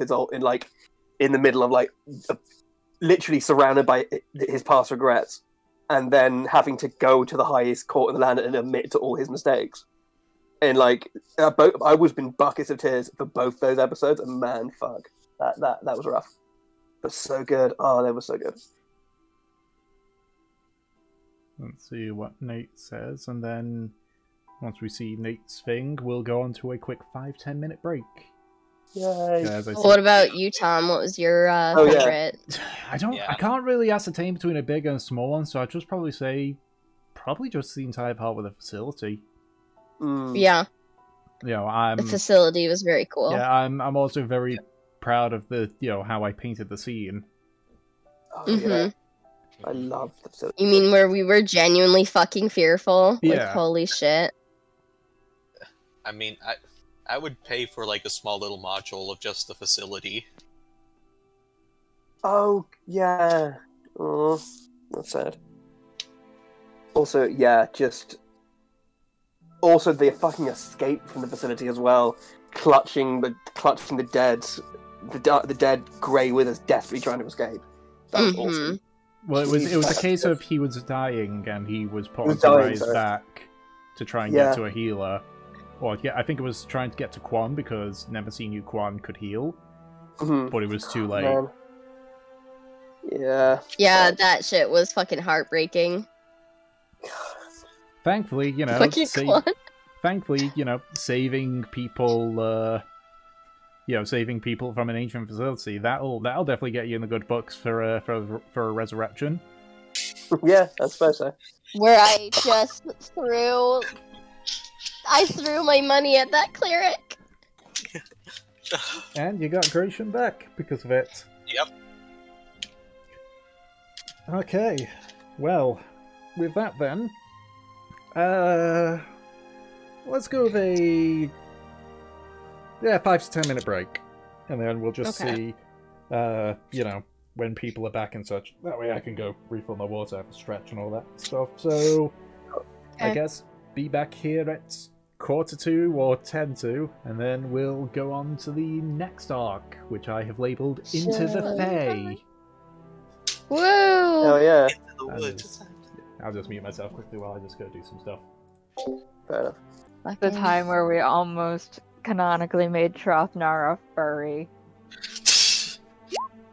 We're also getting to where Nem and Fortune get together. Yes. Wait, wouldn't this also be around the time we had the first successful use of Giant Monkey? Okay. So, the party had begun to make a name for themselves within Platinum Hold and Exeter. Deciding what to do now is that they wanted to follow the trails of the Wardens of the Worldfire. Eventually going to Grothfield, taking a few quick detours to Almondale and Lesdor respectively, and culminating in a visit to the Feywild, and inadvertently helping a Fey Lord. This particular arc, we're going to be covering your journey out of Exeter to Grothfield, and ending with your return from the Feywild. Okay. So, a lot of time. I guess here we go with the rolls. Right. All the rip tides. Just to see who asks the first question. 3 10s in a row. Man, I've been getting terrible rolls today. Let's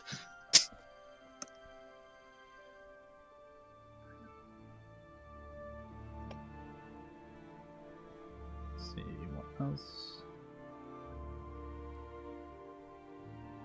Sure.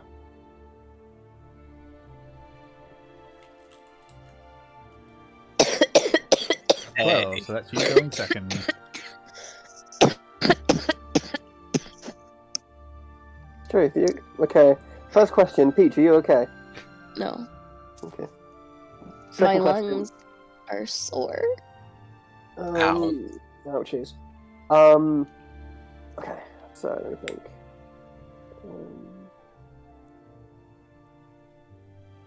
So Dude, go I ahead, can't- Ed. You've got the I'm floor. just thinking. I'm thinking now. I know it's not the first thing we did in this arc. Oh shit! Was this the arc where we met that charmingly stupid orc guy that we traumatized? Is that this arc? Traumatized an orc. Or it wasn't an orc, but it was like someone who was like scouting around our camp in the middle of a forest once, on the way to somewhere. You sure you're not? You mean confusing- Dave? You sure you're not confusing it with Dave? That was it, Dave. That was the I didn't mean previous Dave. arc. Oh, okay. Okay, I was wondering. We can always Okay, ask. I'll just.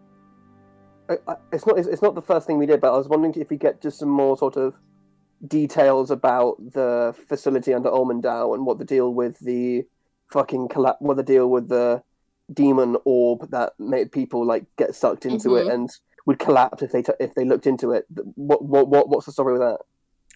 So the facility underneath the mine near Olmendau was another facility built during the dark. This one was a sort of smaller research area, less of construction of things like the ones in Platinum Hold, and more to do with like researching various methods. Okay.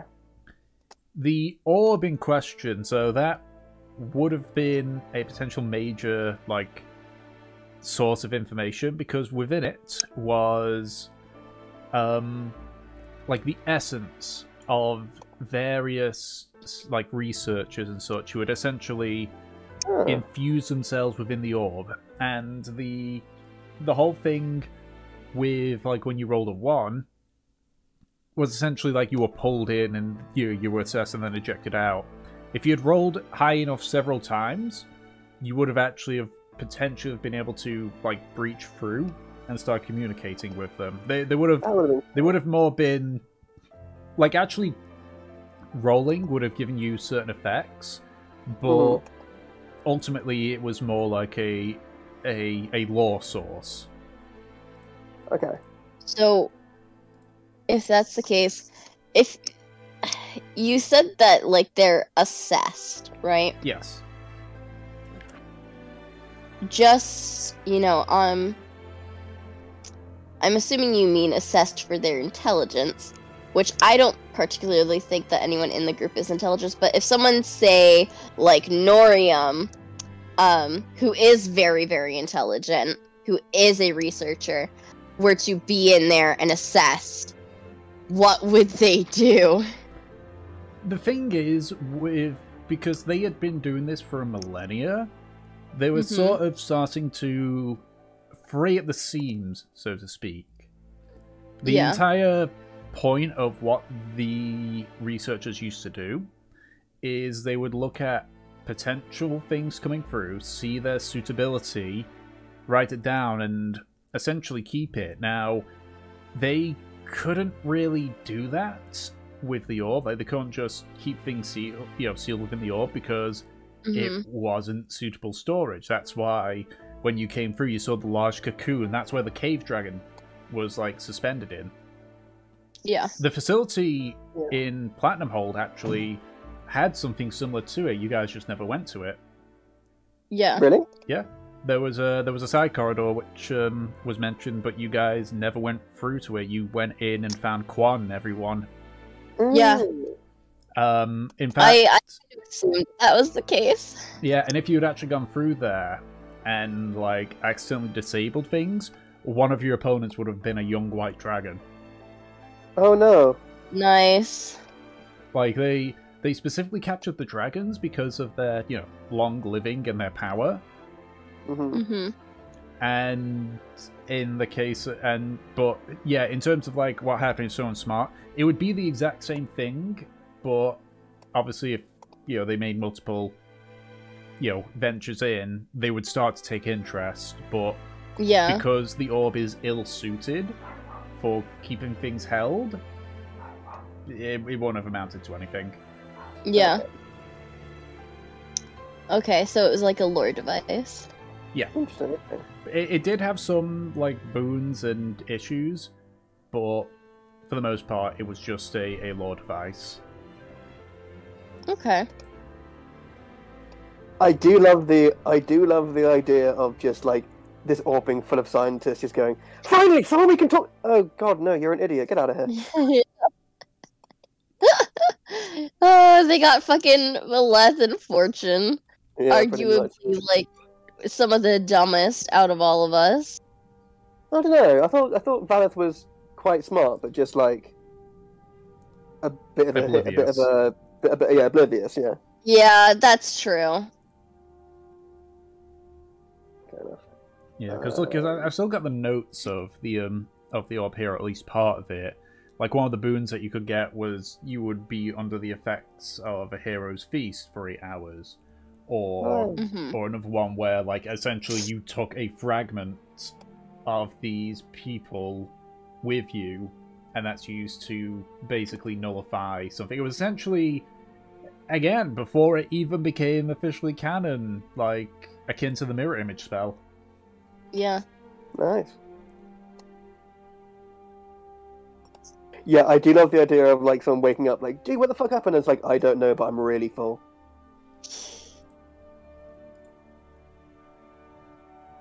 Alright. I think I'm good. I'm gonna let Peach go next. It's Gray. Oh wait, no, yeah, sorry, Gray, yeah, but sorry, go on, Nate. It's gonna be so weird. Like, we have to stop calling you Gray. I know, right? Mm-hmm. Major long shot, hey? Ah, I get it. Because he's a ranger and uses a bow. Oh my god. He's a poet and wasn't aware of it.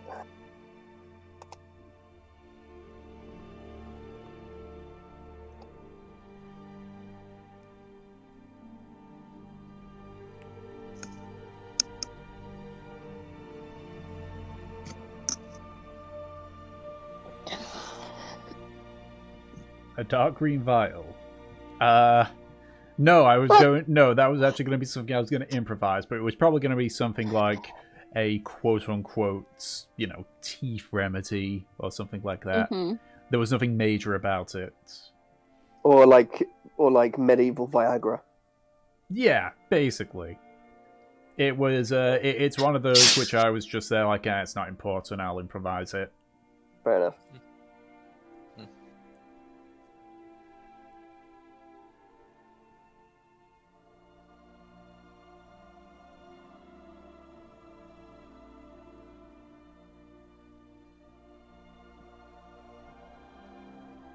Yeah, what if? But what if it was poison?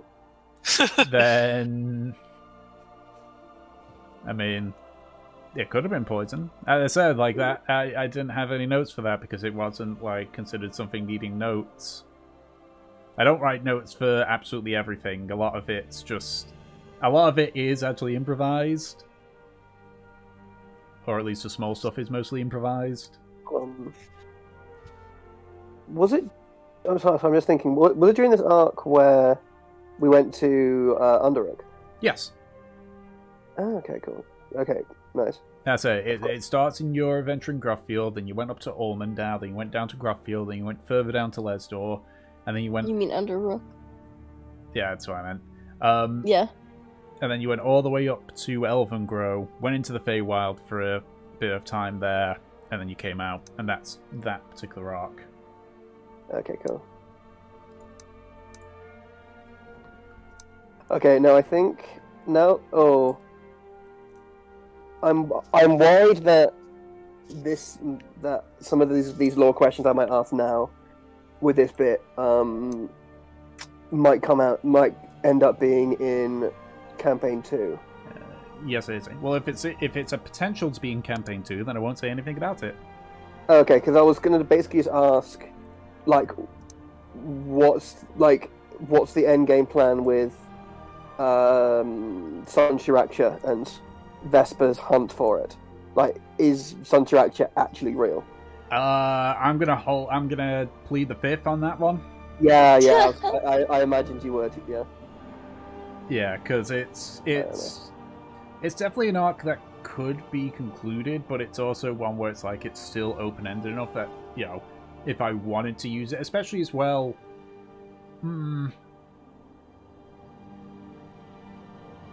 Trying to think how much I want to say.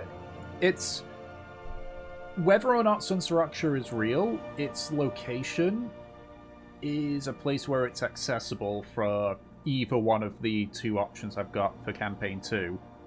Okay. In the event that it's real, or you know. Okay. Yeah. Fair enough then. All right. I was just wondering. Yeah. So I'll and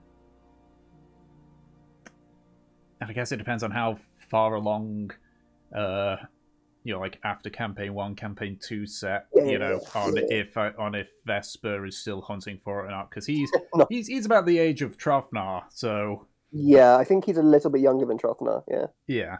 So I guess Because Trothanar is like in like human years, is in like his late 50s. yeah. Well, I'm already thinking like I probably won't have it any more than like 10 years after campaign 1. Yeah. So don't. I remember worry. you mentioning before, like 10 to 15 years. Yeah.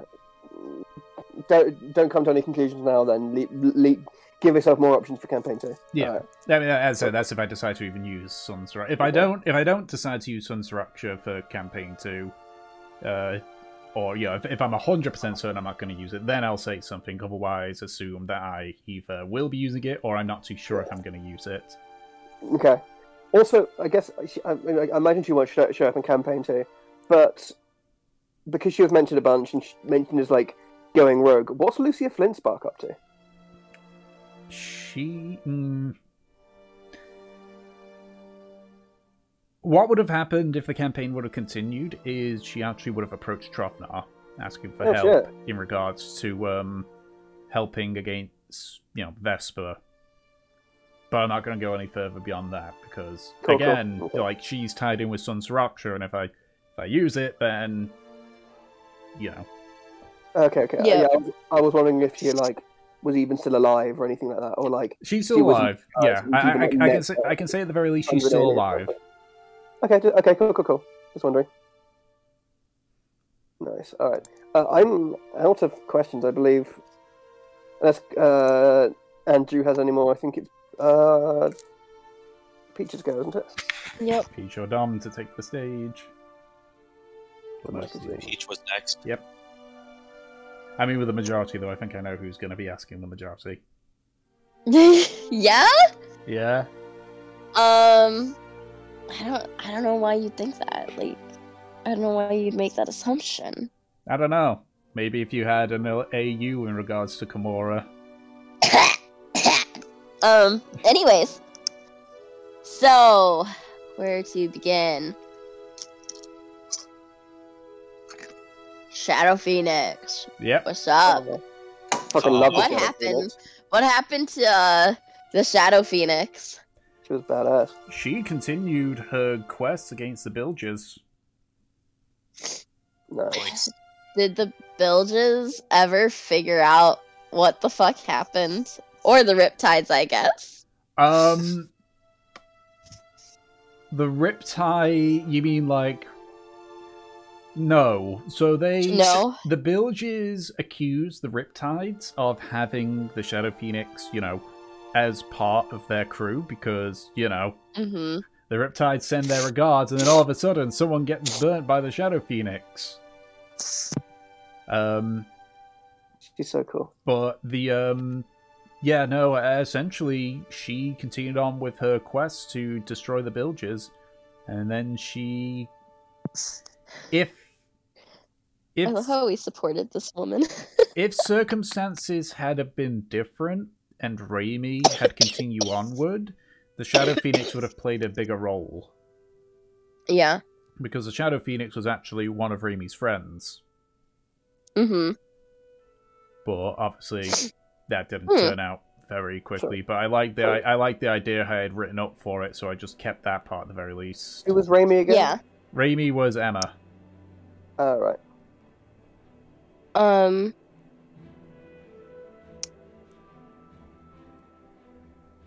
was gonna ask another question about Crossfield. obviously this is a little later, but we returned to Grothfield afterwards. Mm-hmm. So the Shadow Phoenix continued on her stuff. I was surprised that she didn't be like, hey, you want to go help me burn more people? She would have if you had remained there for longer. I see. Okay. And just to clarify, with the burnings, it was a mixture of the one remnant of the Wardens, and then just all the Shadow Phoenix. Oh, it was all the Shadow Phoenix after the Warden's HQ got burnt down after they were ratted out. All the burnings after that were purely caused by the Shadow Phoenix. Okay. We literally just supported mass murder, guys. Well, yeah, but mass murder are criminals, so they deserved it. I mean, True. yeah, she had a good story, and we were like, yeah, okay, but still, we still supported burning people. Yeah, I mean, it's that bit. It's that one image from Brooklyn Nine-Nine. Yeah, Still murder, still very murder. hot mass murder. Yeah, True. still murder. Jesus, we really did that. Yeah, we did. Also shout out a traumatizing an old woman. That was fun as well. Yeah. Yeah, all of that. Fucking Anna, how do you feel about how Nem and Fortune got together in this arc? Because I remember it very distinctly. What I remember of them getting together was the big fun date stuff. I remember Nem getting to finally get her fucking earrings and starting the whole collection of jewelry stuff. Yeah. Oh my god. Actually, I'm pretty sure that was in the previous arc. Because we went to, Hot Springs. Mm-hmm. Yeah, In Platinum Hold. Because Floriana tried to and Nem insert was themselves into that catch. situation. Oh yeah, that's when we had the hot spring episode. Yeah. Oh man. Oh god, wasn't that also when she called Delson that? Yeah, Freaking, that's where we got the daddy moment. Oh god, that's horrifying. You're welcome for bringing that back up. Yeah. No more mentioning the C word or the F word in these recaps. It's supposed to be nice. But I more mean the fact that they got together in a cafe and everything.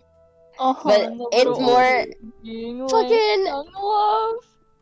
fucking Nem was like, I guess we can do this. I don't know. Sure. Okay. Cool.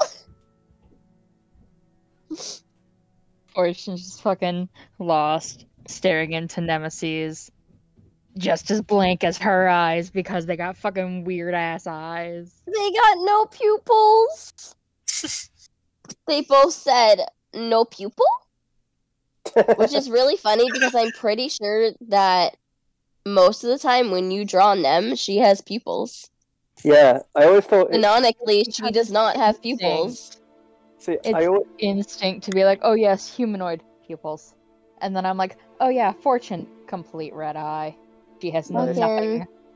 Okay, I'm just looking back right now on Nem's stuff. Okay, it's funny because you don't give her the normal pupils, you give her white pupils. Yeah, so you that's can still funny. see where she's technically looking at. Yeah. Okay, so it isn't that bad. Wait, so what colors? What color are Nemesis' eyes supposed to be? They're just all white.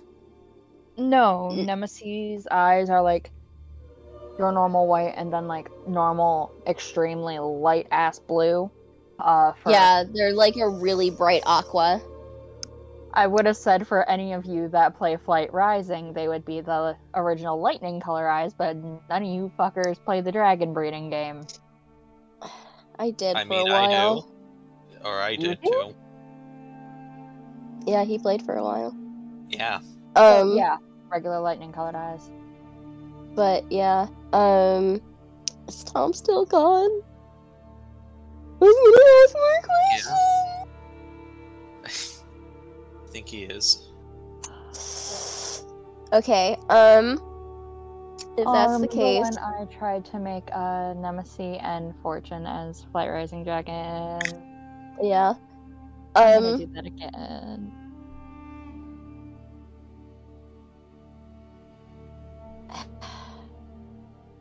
Okay, let me ask the question. What was wrong with Trothnar in this arc? I mean, Because holy shit, well, he completely destroyed Norium's library after Norium had generously let him be like, hey, you know, you can look up research here, I'll show you where the caves are, I'll help you out with all of this. And then Trothnar just destroyed everything. When he went he on his drunk, also angry rampage. What the fuck, man? yeah, and when like Trothnar was just constantly saying shit to Nem the entire time, just being really rude and obnoxious. And I'm pretty sure that this is the same arc where Trothnar sells Nem out. Yeah.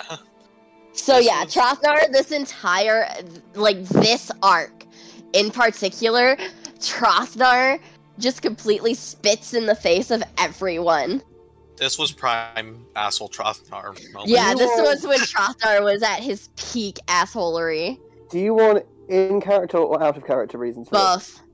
Yes. Okay, in character, it was him basically lashing out at the people around him because of because basically he'd been living this sort of like emotionless facade, like denying his own guilt and all the shit he did for years and years. That's basically why he, you know, hid in the wilds and just went basically from like tavern to tavern, drinking himself to death, just to try to ignore it. And it got to a point where like he got like calloused over. But then all the stuff in like Platinum Holders ripped open all the fresh wounds, and so he was having like constant like battles and turmoils within himself, and like all his self-loathing and hatred of what he did sort of was all coming out. And the only way he could really get some kind of release in it that he thought was just to sort of lash out at those around him and be a general sort of arsehole, really. Mm-hmm. And then out of character, it was kind of me being inexperienced Yeah. and me basically being like, well, I mean, before Trothnar didn't have a character, but then I went, oh my god, I had like, and then I was like, then I wrote in shit tons of character for him in a backstory, and I was like, well, I guess I need to figure out his actual personality, and so him being a proper arsehole was kind of like Yeah. me throwing shit at a wall and seeing what stuck. It did not stay. None of it stuck. Every- sadly. None of it stuck. Everyone was like, Trothnar? Are you Yeah. okay there? I mean, he And was- fucking, this is when Trothnar also got that offer from Vespa. that was. Yeah, that is. But the selling out bit, that was actually in Mithril Hammer. That wasn't Mithril Hammer, Was yeah. I thought that was in Elvengrow. No, that was No, that, Mithril Hammer. that was in Mithril Hammer. Okay, okay. When we went to the inn full of mercenaries. Okay. Well, that's just, you know, an example of what was going on there with Trothnar. But would Trothnar have taken the offer if circumstances were different? What do you mean? Wait. So do you mean if like he'd never met the god's headache? If it was just sort of Basically, if his relationship was different with the God's Headache. Do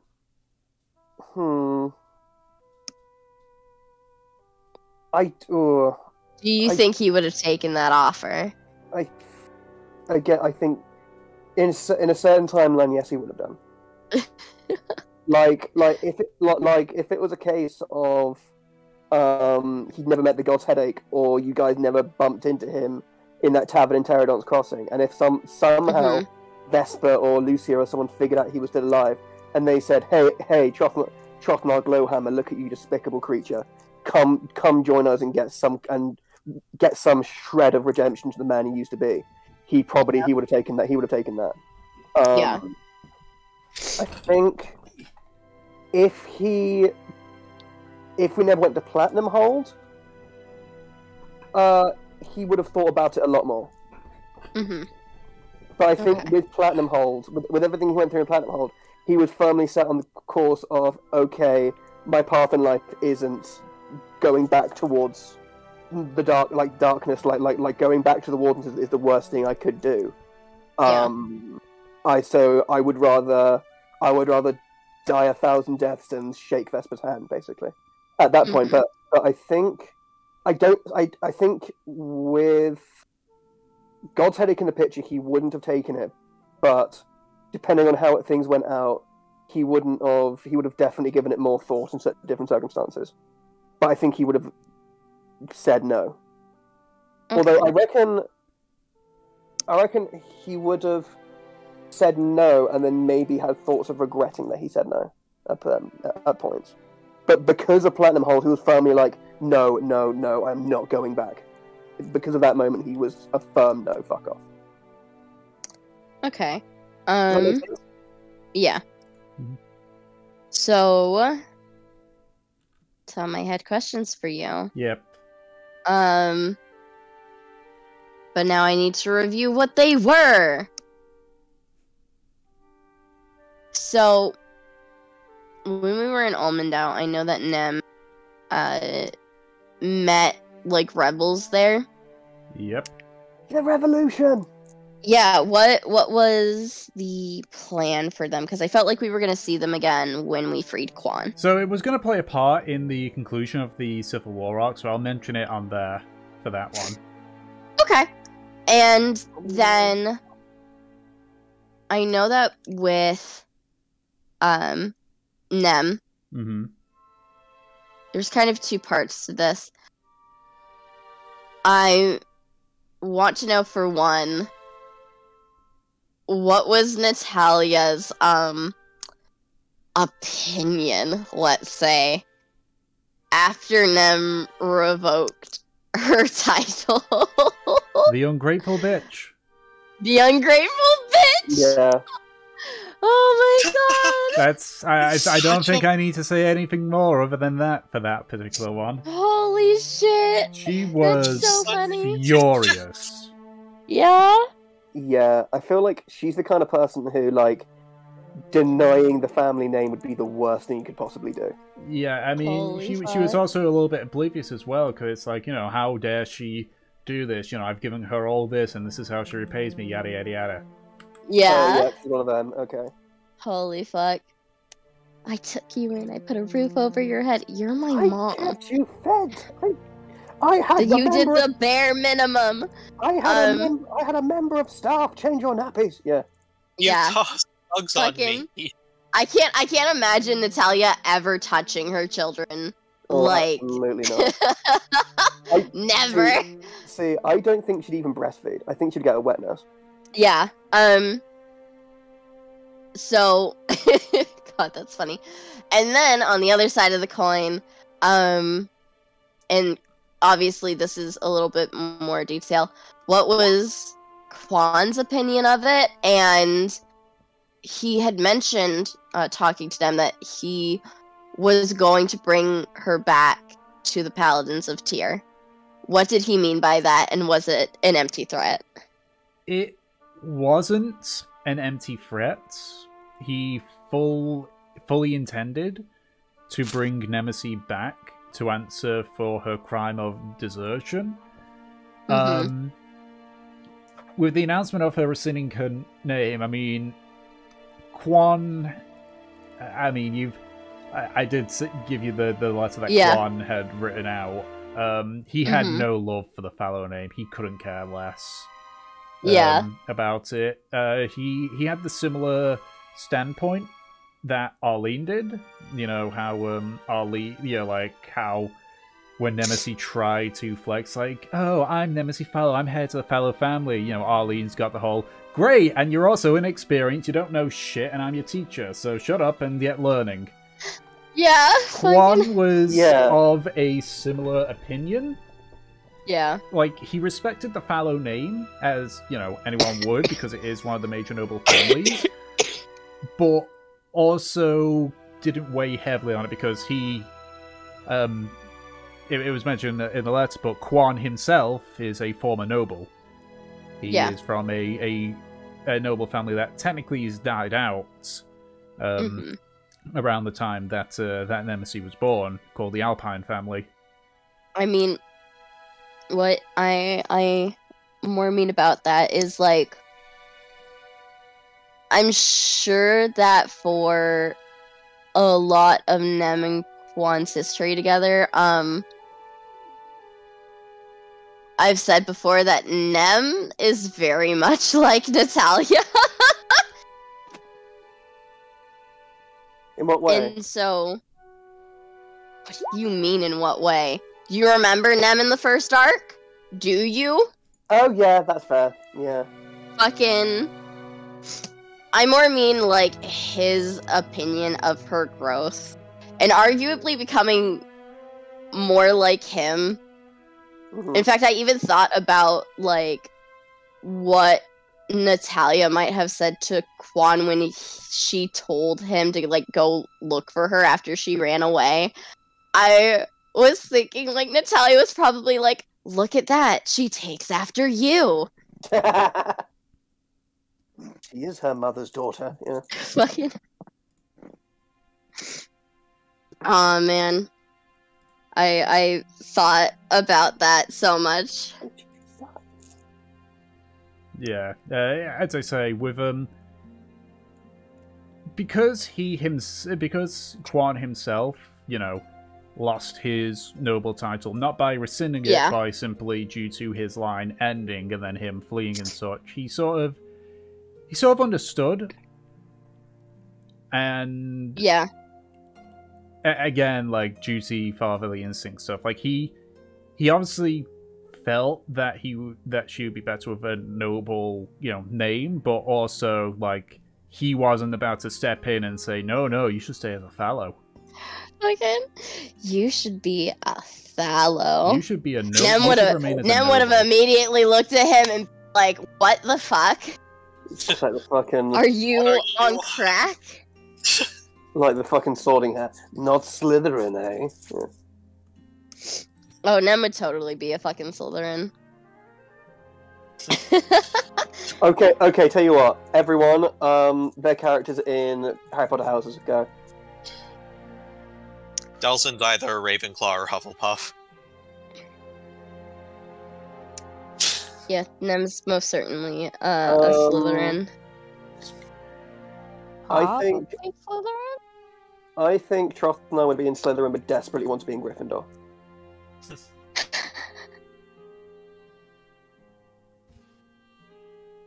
Okay. Yeah. Got a bunch of Slytherins over here. Look, it turns out, now looking back, the God's Headache were not good people. We were morally ambiguous people. Yeah, sure. We had fun. Yep. Because it is encroaching the time thing, I will relinquish my stuff and let Dom talk. Mm-hmm. It's fine. If I have more questions, I can ask them later. Questionnaire 2, Electric Boogaloo. But yeah, considering what happened in Rothfield with the whole Riptide send their regards, how badly did Delson inadvertently just screw over Teresa? And how pissed was she afterwards? Well, that started the entire war between the villages and the Riptides. Mm-hmm. Mm-hmm. Yeah, as mentioned, like, they accuse the Riptides of, you know, having the Shadow Phoenix, who has been actively hunting their lot, Yeah, no, it's. I think that's a summary of it. Just the Riptide said, She was fucking pissed. "Yeah, you guys started a big old gang war." Woo! Are you proud That of is us, hilarious. mother? No comment. Huh. Yeah, dude. Yup. Doesn't provoke turf war. Was it this arc where you look like my sister came from? Yes, No. yes, it was because this was I mean, when you went into the Feywild. Okay. Yup. Just wondering. My god, horrifying. Okay, if that's the case, then I guess we'll go over to essentially the final arc. This one's going to be a little. Hey, Yes? what about our question, big or little moment? Oh, right. Yeah, favorite little moments. Right. The Let's Riptide go sends for- her regards. That's just my general one. Yeah. Fucking Just because it was I cool, mean, that was- but also hilariously. Well, not only that, it's like Riptide sends her regards. Okay, we're fine. Thunder Smite, boom. Yeah, Thunder's that was Smite. awesome. Yep. Yup. Oh man. Yep. What does that count as a little or big moment? I just I put think that that's like down as a little moment, you know? Mhm. cool. Furry Tross. Yeah. Yeah. I list the entire Oh, trip man. into the Feywilds Oh, as man. my big moment. Yeah, like the Feywild was Feywild amazing. was so fucking That's cool. So much fun in the world. Like I my think to favorite be arc. more specific, the hag was terrifying. Yeah. Fuck that. Like everything about her just oh no. Particularly like what I'm thinking of is the fucking faces. The God. faces. Oh my god. And then us like Ah. burning them. Yeah.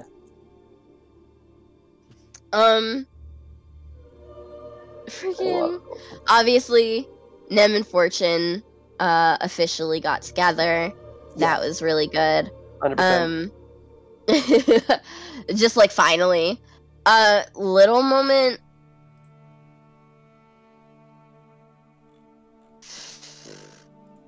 Fake drunk Nem after she tried to hold those guards to Oh yeah. distract from Fortune and Beleth. That whole heist That was fun. really cool. Mm-hmm. And I what, think the it's actually one of the only heists that we ever properly pulled off. What you mean the Underrug heist? Getting the tablet? Yes. That yeah. was an amazing heist. I'm proud of all of us for that one. Yeah. The It was fun. fucking I stole you the world. It's the globe. It's the globe. Yeah. What am I supposed to do with I'm this? sad. Borrow Globe. I remember that. Yeah. I do love one of my favorite. I think of anyone's like little character quirk. One of my favorite ones is just every time she's in a town, Fortune has to buy something for Nemesis. Yeah. I think it's Yeah. so Yeah. cute. It's so cute. Mhm. Okay. Big moments. For me, it's a tie between meeting Fortune's parents and then being the most like normal, like loving couple in the world. And then also everything involving Vesper in a Underrug. Including which started by a really dumb character decision, and then ended up being like this, for me at least, very intense Mm-hmm. sort of stare down between, like, Trostnar's main villain. And I do think I remember. God, what was that one line I had where it was like look at you, where it was basically like where I think like Trostnar basically just said to Vesper basically just like look at you, you're nothing but a few old men hidden away in the corners of the world scrabbling after a dream. You have nothing to to Vesper with all the venom in the world. I enjoyed that little conversation. But yeah, this was a good arc. I enjoyed this. I think it's my second. Well, I think until we come to the last arc, it's at the moment while we haven't looked at the next arc. It's my second favorite behind the Exeter to Platinum Hold arc. I mean, obviously, like the Exeter Platinum Hold arc, was the best. So good. Yeah, it was amazing. And yeah, what else was... Did we also go to Galero at that point as well? No, that's the final arc. Yeah. Okay, just checking. All right, yeah, I think that's something all the stuff with the fight on the pirate ship arena was cool. Yeah, the time bobber, yeah. That was very cool. It was. What else? Was the Bathhouse Drake this arc as well? Yes. Bathhouse Drake was sweet. What It about was a you, bad Ina? house. Big little moment. I mean, all of my little moments are every single fucking time Nemesis and Fortune went on dates. Yeah. I don't blame you. You two were adorable. We were adorable. Fucking power couple. The best couple. Right. If that's the case, Tom? then yes. Hmm? What? You don't have a big moment? I already said the whole the Riptide send their regards, that part. I mean, I guess. It's difficult to make it to say like a big moment, small moment, because again, I'm looking at it from an entirely different perspective. Yeah. So I'm just gonna go with my favorite moment, in the campaign for those areas.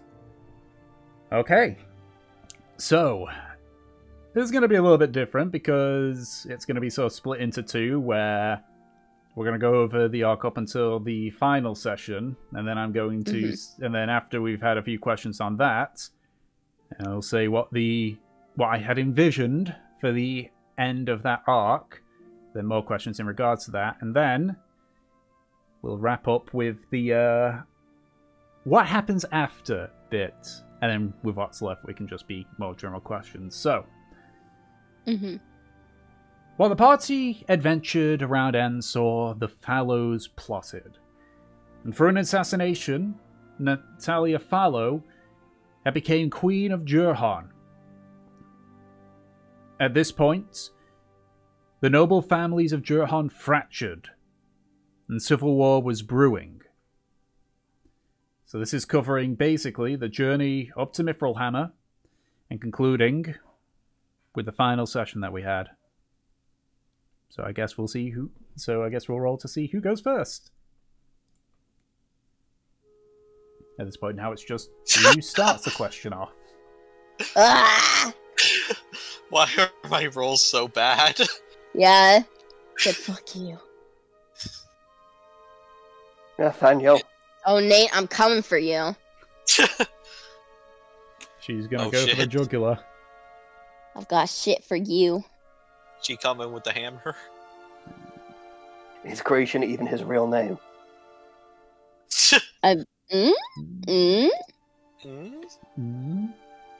You joke, but... That is actually because he's such a man of mystery. I fucking love him. Okay, I guess at this point, yeah. So I guess Peach, you go first. Okay.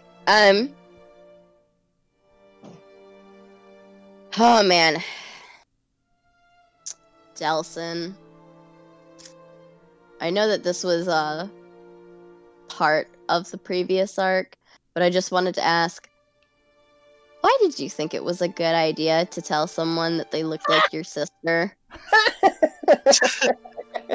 What was that? In character, it was Delson being an emo depressed boy again. Oh my god. Also maybe getting a bit drunk. Why did Out of Delson character. never become not emo? I thought it was because like Naza was like was like this universe's version of Alabama or something. Nah, I think his part of Naza was literally the Middle East. Fair enough. Also, Delson is named after the character from Infamous, isn't he? I confirmed this, yes. Okay. Yes, he was. Out of That's character, cool. it's because my brain was being stupid, and I did not even realize what I was saying until I You said didn't it. even process how creepy that would be to a woman. I don't process how creepy anything I say is toward any normal person, to be honest. Okay.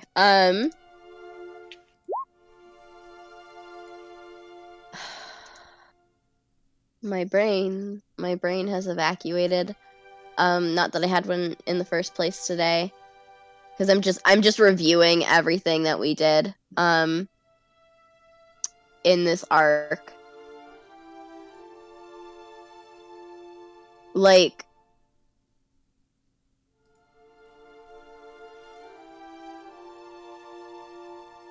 oh my god, it completely left my head. With this arc, Tom, Yes. I feel like we talked about this before. Did you expect me to contact Natalia? Yeah, actually, yeah, I did. Yeah, you did? Yeah. Like, Did you expect me to do it then? Not through that method. No? No. How'd you think I was gonna do it? Sending. Like, I know you did go with sending, but then you went even further and went, with Dream. Yeah, with Dream. I expected the sending. Oh, man. But I had That was so expected it. good. I had expected it a lot earlier. The Dream one did catch me off guard. I think I mentioned, like, Yeah. I just winged it. Yeah, fucking... This is also where Nem had her fucking breakdown. Yeah. After Nem found out everything about herself. Also, don't forget about after the Feywilds, we had Chaotic Nem. Yeah, because Nem's life was fucking falling apart. Yeah, fair. I don't blame her. Because on the way to Mithril Hammer stuff, she found out, once again, that her entire life is a lie. Yay! Whoa. Fucking... Nihilism. Yeah. So... with Trothnar, Hello. more specifically. Hi, yeah, Trothnar. Hello. God, I'm gonna miss doing a Scottish accent every Saturday. Did you basically, like, what was your plan fully to try and get Trothnar, like, back to where he was before, where he had to, like, make all that money and stuff? Did you have a real plan for that, or were you flying by the seat of your pants? What do you mean for me making money? Yeah, Do you want in character or out of character? it's both. No. I didn't have a No. plan of what he was going to do. Essentially, he was going to be his main thing is like, I'm not sure if you guys noticed, but like, he genuinely, apart from like buying rooms or maybe a drink or whatever, he hasn't bought pretty much any. He tries to buy as little as he can, especially with all the money he just got from the pirate ship. And so essentially, his plan is keep doing what I'm doing and hoard gold like a fucking dragon. Okay. Oh.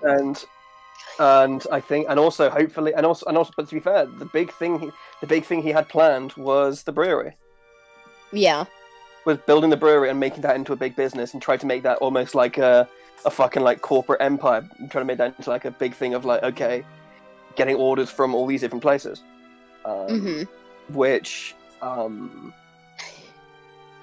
mean, let's be honest, Trothnar, if anything, has quite a high opinion of his own abilities and his own skills. So he probably thinks that they're like I know there's only 3 living members of my clan. We're deeply disgraced, deeply dishonored. We're all different variations of fucking people committed crimes against humanity to different degrees, or at least knowing they were happening. And and we're completely skinned. But sure, I can save this. Fuck yeah, of course I can save this. I'm Trothna.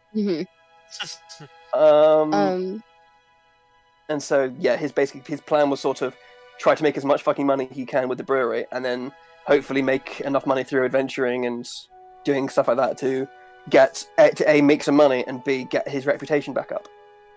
Yeah.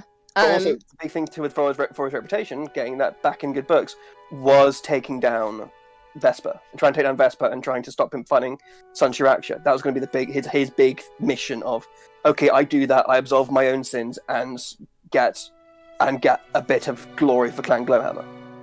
Okay. That was basically it. So, Nate, I actually have a question for you. But just to answer your question on how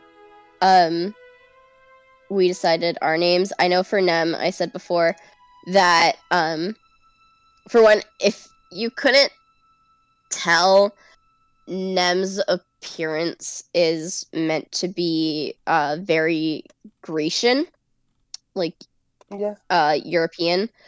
But Nem's name stems from Nemesis, the Greek goddess, and Thalo is actually the word for blooming in Greek.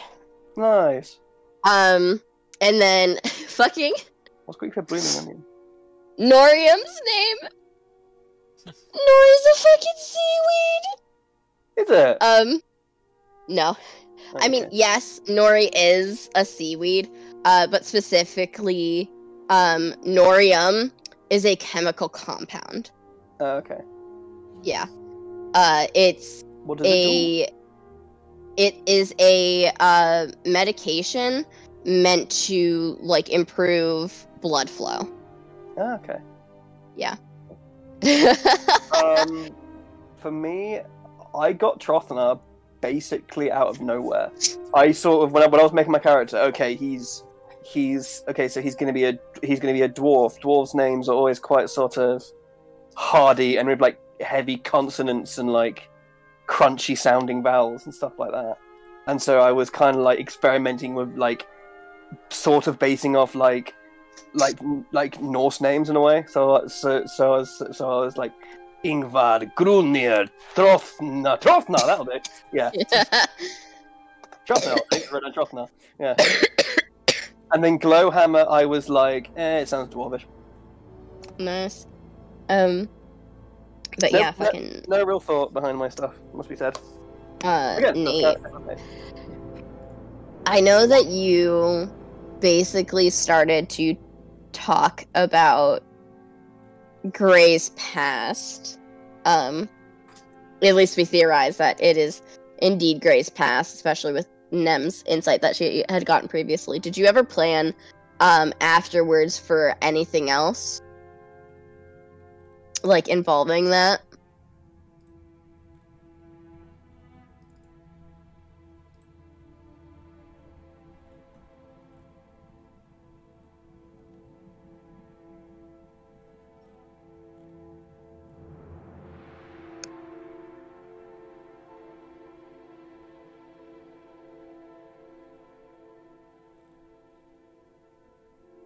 People are typing. Yeah, people are typing.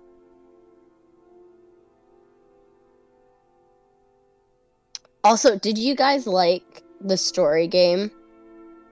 Yeah. Which story game? The one in where we got Gray's backstory. We all like picked a card. That was amazing. Yeah. That was my favorite little bit of this arc was Gratian's story in that game. Yeah. It was. I think that game is really good. I'll probably try to find more games or maybe bring that back later. Mm-hmm. Yeah. I can't believe that you came up with that on the spot, and like that impressive. Shit was so good. Fucking incredible.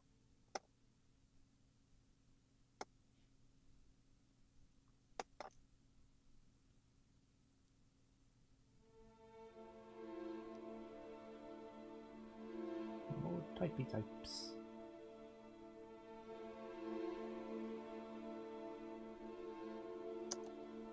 I suppose we can ask other questions while we wait for the types. Um. Oh, there we go. No proper plans for creation. Okay. I wish that you did. I mean, you can make it up on the spot. You're really good at that. If that's the case, I have one more question right now, but I don't know if it's for like. Okay, actually, I have a lot of questions, but I feel like a lot of them are for like afterwards. This one I don't know. Who was the Mithril Ambassador? What was the plan with that? Yeah. The Mithril Ambassador is technically a fake title. Yep. The true Mithril Ambassador is an ancient Mithril dragon who he selects a person to be the quote-unquote Mithril Ambassador. And that quote-unquote Mithril Ambassador appoints a speaker to get a big old air of secrecy. Essentially, the Mithril Ambassador that Dra and Great Worm know is just a mouthpiece for a Mithril dragon, who is the true Mithril Ambassador. That's badass. And did it all have to do with the mountain Trothnard spotted in all the paintings? Yes, that was the lair of the Mithril dragon. Okay, cool. There we go, now we know the origin of Delsin's name. Okay. I'll relinquish my thing for anyone else that has questions. I'm sorry, I know I'm abusing it. Okay, here you go. What's Bo's full lore? Is she genuinely like the mountain? She is a mountain nymph.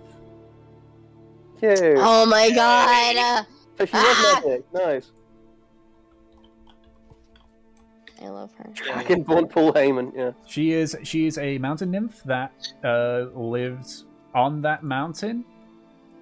If you don't know, mountain nymphs hate mortals who dispute the natural order or take or use more natural resources than they need.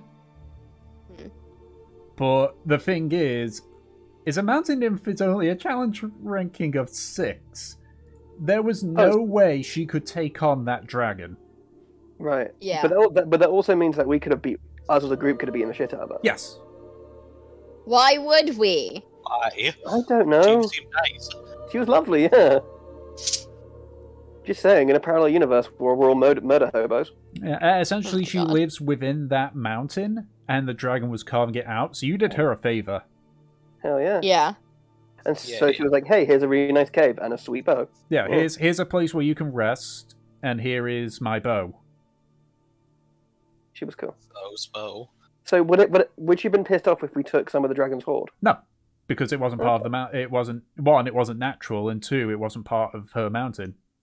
What is it, though? Yeah. And I'm guessing Yol was never repopulated, they all moved to Ranclaw. No, Yol was repopulated. Nice. Nice. Did they ever find out that there was a big load of gold hidden under the mountain? If you would have actually returned to Yol, like, during your second escapade in Dra, they would have mentioned how they had been finding just tons of gold just coming out the mountain. Nice. Which they had used to help, rebuild the town. Nice. Well, I guess that's good nice for thing. them. That's a nice thing, yeah. They also would have found a genie in a bottle.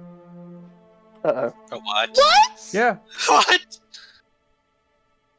That would have been if it weren't for the fact that Valif had, because at that time Vise was talking about how he wanted to sort of move away from room and such. That was going to be an option. He could have became a genie patron. Cool. That would have been his in. I see. Otherwise, the genie would have simply asked you to take him back to his home plane so that he can be freed. I see. Okay. Yeah. Nice. That's cool. That's really, really cool. What else? Also, this is a tiny thing Yes. from the last session. Now, I think I remember when Troth and I was talking to the Dwarven Ambassador. Yes. There was something that the Dwarven Ambassador couldn't tell him, basically because it was like, I don't like to talk about my personal views and all of this sort of thing. That was specifically about, I think it was Great Worm, was it? I think that was about, yeah. His opinion is that they would be better off either ruled by Dra or not existing, because because it's no secret that Great Worm openly partakes in slavery. Oh, fun! Mhm. Great. They not all places, but the general consensus is Great Worm is not above using, slaves to get stuff done. Grim. What else? What else happened? Oh, how's how's the Doctor and Lord Renwick doing? So Lord Renwick vanished afterwards, and this will sort of, I guess that's going to be sort of like mentioning post stuff. The Doctor did indeed build a Mind Flayer colony. However, That's a terrifying pair of sentences. because that vessel where Eleanor was hovering over, he used that and his cane, because the way that that an Elder Brain forms is the particular Mind Flayer that the Doctor is cracks open his own skull, has his brain extracted into a solution within a vessel, and then grows to become an Elder Brain. And so he did that, became an Elder Brain. The problem is, and this is again a bit of a post bit, but the war between Dra and Great Worm eventually ended in a ceasefire. Nice. And because the Doctor wasn't able to get enough, basically didn't get enough bodies between him and the others, eventually he was killed in a combined assault with the dwarves and the military of Dra. Yeah. Decent chunk had unfortunately died during the assault because he had been able to bolster his forces quite a bit. But when you've got maybe about 100 or so troops marching in, and you don't have any actual Mind Flayers with you, you only have whites and Actually, that's one thing I'll point out. So the two individuals that were in in the inn where you were allowed to rest for an hour, they were actually the same entity. They were What do you mean? They were actually an Elder Oblix or Ublix. That makes sense. Okay. Yeah, fair. There were actually several of those, one of which was killed when the town was set on fire. But the rest were killed in the assault by Dra and the dwarfs. Okay. So I think then, unless anyone's got any burning questions for the arc, I'll explain what I had envisioned. Do you have a question, Dom? I was still on the question list. Okay, yeah. Oh, right, sorry. Yeah, sorry. It's just, Don't worry. What's your question, Dom? Well, first of all, what was the whole story behind Lord Renwick? Lord Renwick essentially became infatuated with Eleanor. No particular reason. It's just, that love at first sight kind of deal. And essentially using his abilities as a vampire, charmed Eleanor into basically following. He had put in the lie that he knew, well, not fully a lie, but he knew where their father's other sword was.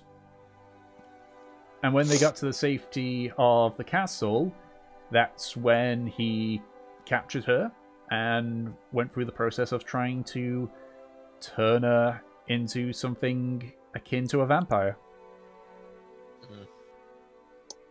Oh, was she already captured by the time that the God's Headache story started?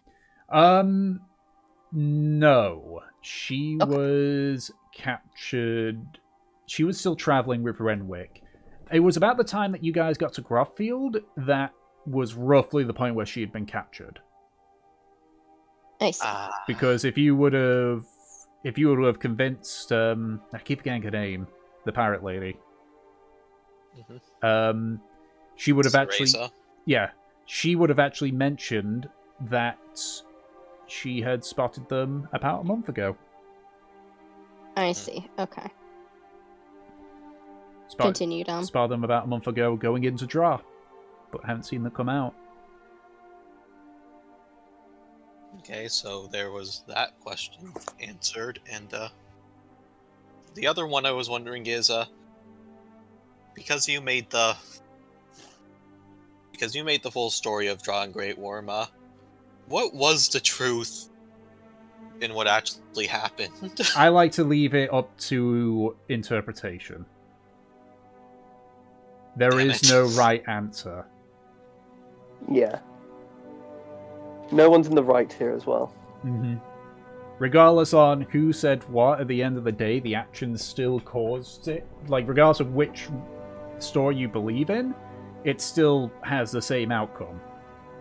Mm-hmm. So I like to... I left it vague deliberately, so that you can just, choose which narrative you want to follow. Because at the end of the day, like, the only difference is just it's split because of this reason, as opposed to this reason.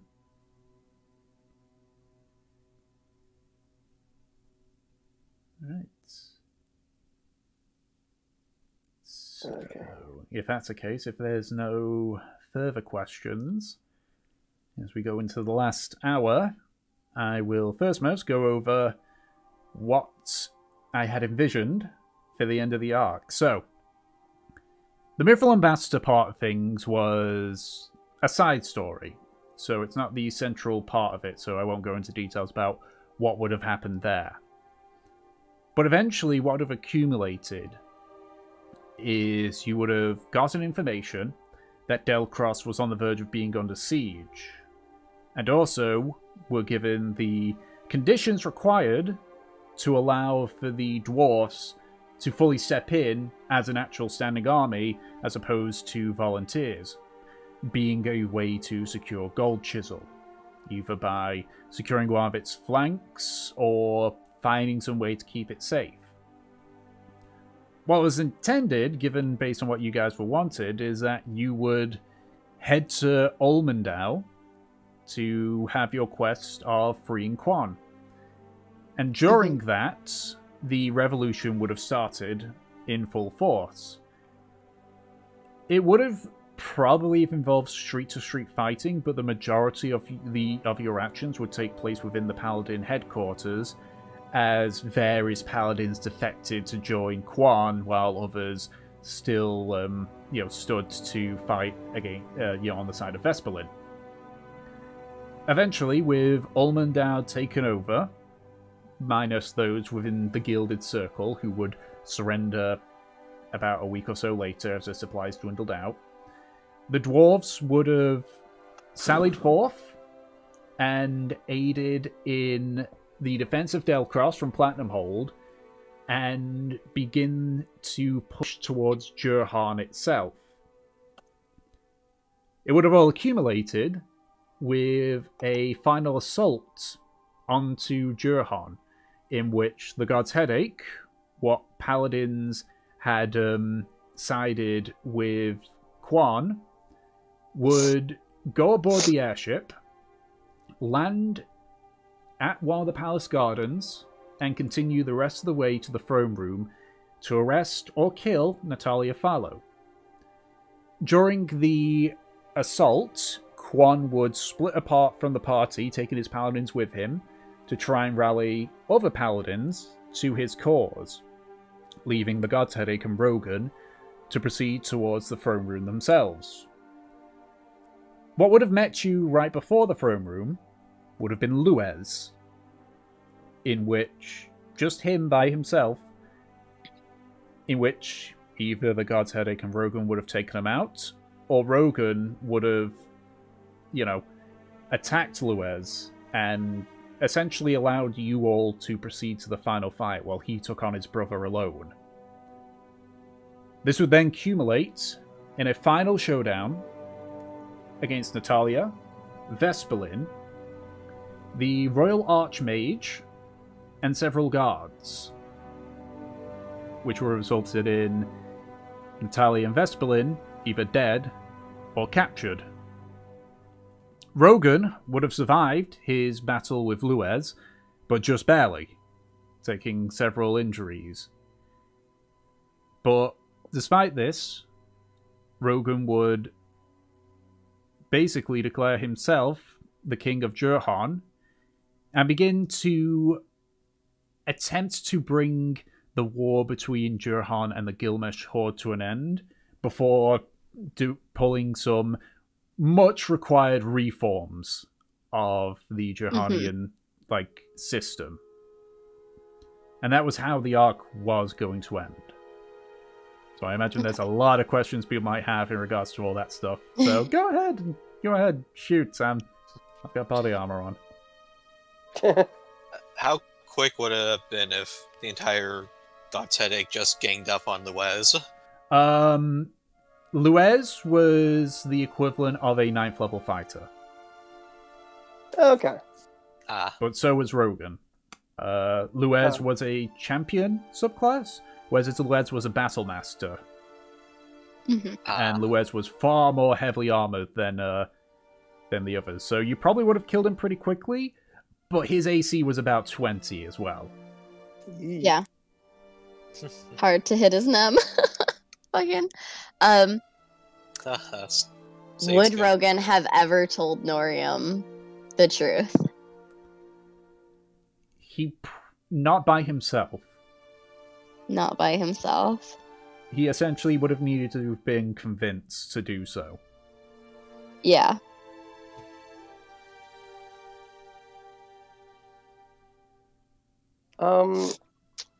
It's interesting how would Rogan try to bring a peace between Jurhan and the Gilgamesh Horde? Because it seems kind of almost like the Gilgamesh have the upper hand in a way at the current point. I can't see, with how they've been portrayed, them suddenly would come to the negotiating table now. Well, with just Jurhan as the only defense, that is true. However, with the agreement between Jurhan and the dwarfs, they would now have significantly more firepower. In addition, what would have happened after a time skip is that the war between Drow and Great Worm would have ended in a ceasefire, and Rogan was going to use that as leverage for the Gilgamesh to say, look, we've already pushed you back with this combined force of Jurhan and Dwarf. Once Drow and Great Worm get involved, you are going to have no chance of victory. So let's talk so that you can at least walk away with, without us invading you and getting revenge. Fair enough. Okay. Also, how shaky would the ceasefire between Drow and Great Worm be? Would they end up at war again right after peace happened? The ceasefires are always shaky.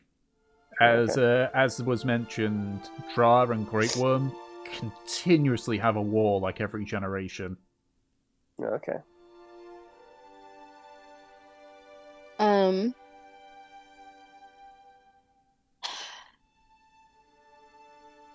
What would... I kind of want to know how, Natalia's final moments would have gone. I assume you're going by, she is killed. Yes, if she was killed. Like a child having a temper tantrum. Nice. She never learned her fucking lesson. That everything she's worked towards has collapsed around her, and it's not fair. Aww. fair. Sort of Oh like, my you god. can't do this to me, I'm the queen! That sort of thing. Yes. Fuck him. She, Like- Hilarious. while she was defiant to the end, she was, she wasn't going to go quietly, and she wasn't, Yeah. and she was going to go kicking and screaming. Never realizing that, like, this is the consequences of her own actions. Oh no, she knew it was the consequences of her actions, but she didn't think it was fair.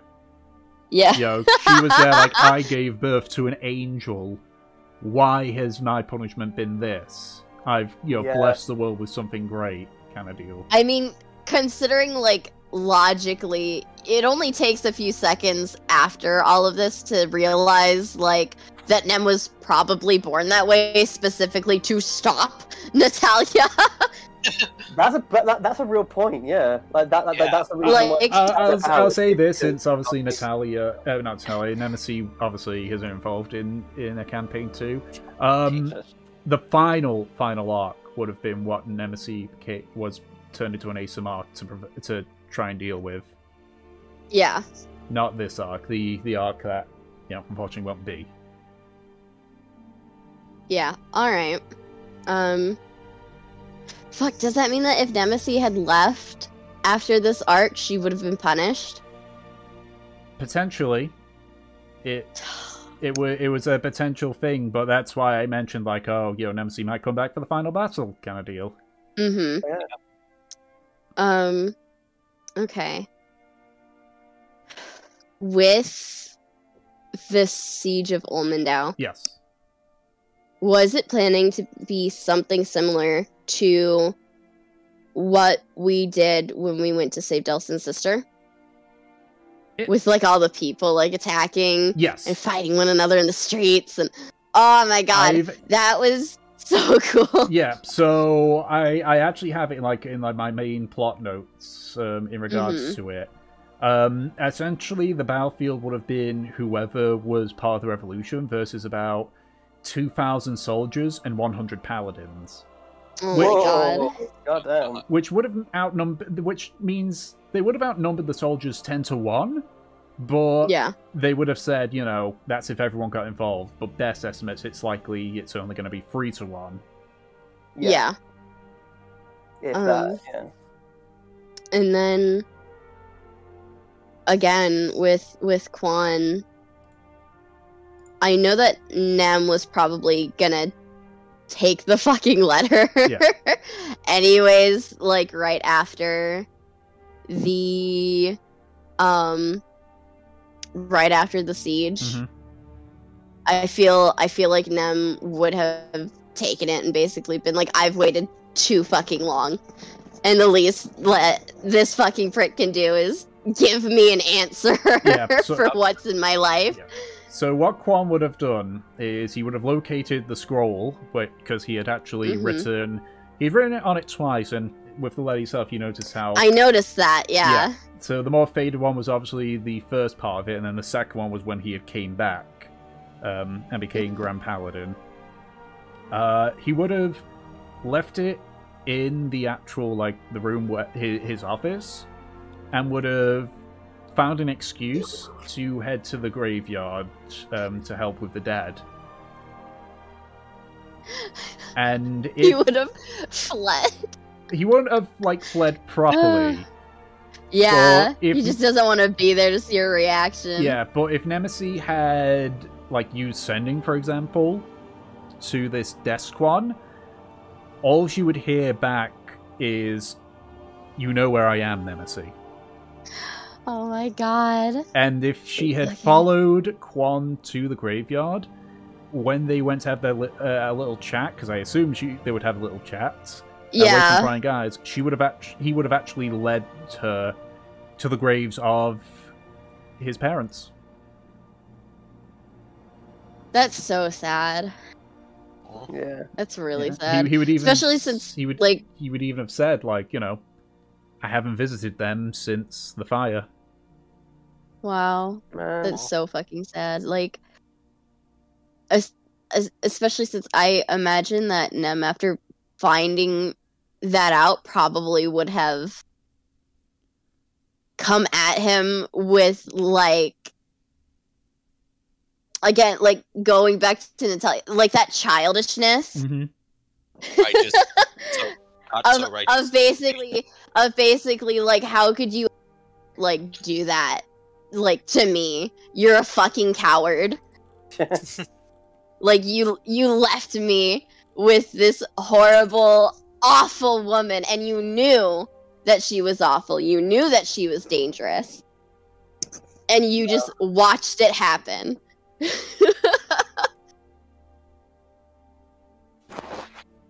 He wouldn't Oh have, my he God. wouldn't have a response. Yeah, I mean, how could he have a response? Like, Nem would have been right. Bro.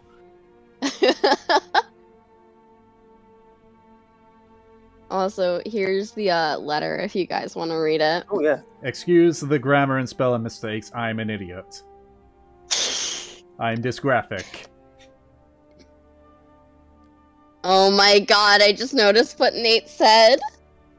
Yep. Oh my god.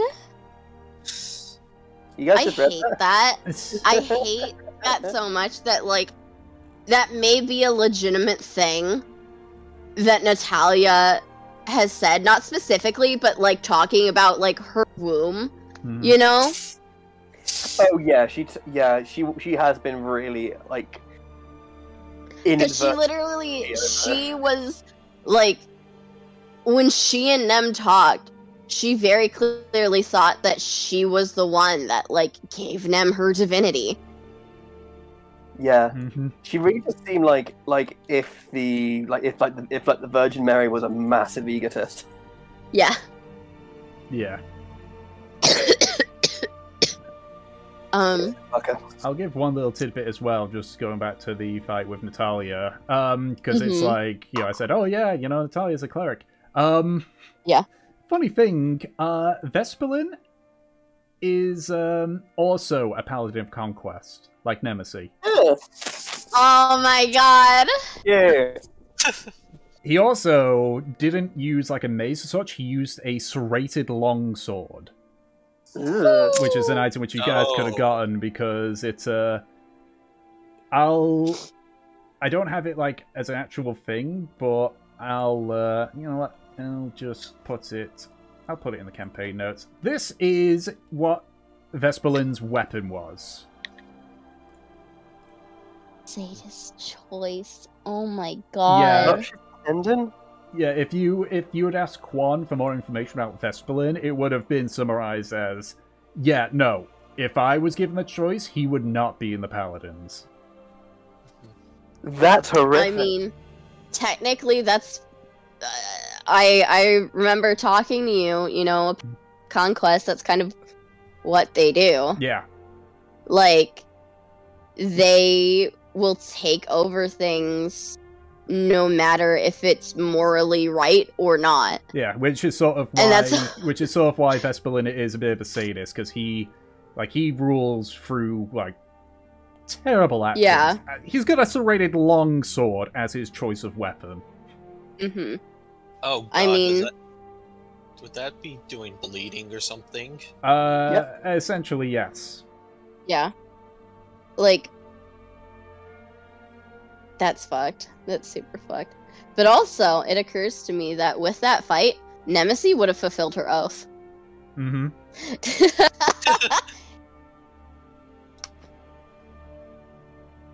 Yeah, probably would have, yeah. I mean, she wouldn't be taking the crown, it'd be Rogan, but, you know. Yeah, but you can obviously argue that, like, Oath of Conquest isn't exactly about, like, being in power. Mm-hmm. It's about taking power from others. Mm-hmm. Which is what Nem would have fucking done. Oh my god. Yeah, would have cut down or imprisoned Natalia and Vespelin. That would be... You know what? Hmm? Did Natalia sleep with Vespelin? You know, I'm gonna let you guys assume that. Oh my god! Yes. I think that She bitch totally did. would have. I'm She gonna. completely would have. Pretty sure- It's funner to just let you guys assume. Someone that is, like, as cutthroat as her, who is, like, a paladin. Like, it's, like, her type. Her type is big muscle men that she can use. She could totally use that. Like, Jesus fucking Christ! Natalia! So Stop. basically, big dumb himbos that she can manipulate. Vesperlin's fairly average on his intelligence. He's just, for him, he just, how should I put it? He has a slasher smile a lot of the time. Oh, man. Yeah, in my headcanon, Natalia and Vesperlin completely had an affair. Wouldn't be the Oh first my time, God. right, Natalia? Right? Oh my god. How many people has Natalia slept with? Again, I don't even know. Again, I'm just gonna let your guys' headcanon do that one. Like, the fact that That's my thoughts she, process. like, she got 3 fucking men under her thumb. That is 3 men too many. Like, what the hell? How? She's such a disgusting person. But also, I also know inherently what Natalia is like. Mhm. Because I live with people who are like that. But like at the same time I get it, but I don't get it how people like that can completely turn it on and off. Like, you'll be in public with them and they'll be completely normal. They'll be so nice. They'll be, like, just you would never ever think it of them. And then when you get closer to them and you're in private and they've got you under their thumb, they just completely shift. And it's horrific. Mm-hmm. It's like, one, how did you not see it? But at the same time, I'm like, yeah, that makes sense. Oh, there we go. I found the domain that Natalia was part of. She was part of the Order domain. That makes sense. Yeah. She I can also, see that. she also had a unique weapon. Yeah? Oh, yeah. There's the campaign notes. The Hammer of Law. Yeah! Replica. Warhammer. Yeah, it's a replica of what is believed Ooh. to be a hammer passed down by Tyr himself. The god Tyr, Ooh. not the Yeah. Blood Hunter Tyr. Speaking of Warhammers, Yes. what's the deal with the Dwarf Thrower? It was like Mjolnir. You could throw it and it can come back. But only for dwarves. Only for dwarves. Nice. It's very specific. Yeah. Do any of you guys have questions for this arc or whatever? I'm sure that I'm gonna come up with more, and Tom and I are gonna be sitting in like fantasy chat or something, and I'm gonna be like, hey, remember this? But But, you know. Peach, we're fighting Ruby Weapon right now. Can it wait? No, it can't. But they're gonna die. Perish. Some things are more important than life. Honestly, I kind of would have loved. I kind of would have loved to have watched Nemesis and Natalia just throw hands one-on-one. Fucking, I mean, that would have been great. I mean, who knows? Maybe like I'll do a one shot where it's just that fight. Where it's the big battle. Yeah. So at least there's a bit better closure than Mm-hmm. than just it's a rough start. Maybe I'll do that while I'm playing for campaign 2. I mean, I know that I have one more question. I just don't know any reason why Renwick's spoke Undercommon. I think that's just something that they inherently can do. I think vampires, yeah, no, I mean, just Yeah. no shit, Renwick's a vampire. I'm pretty sure vampires speak Undercommon. Nice. Let me just have All of Natalia's kids' names start with N. Yeah, that's actually Thalo tradition. Any children in the Thalo family, their names start with N. And what makes you think Natalia and Trostna would have a kid? Yeah. And also, what's wrong with you? Alternate timeline. Oh God. This is where Trothnar went with Vespa. Yeah, there is a parallel universe where Trostna is like the biggest twat in the galaxy. Mm-hmm. Again, I'm still pretty sure she slept with Vespelin, the ruling family of Dalcross, a Sablehand.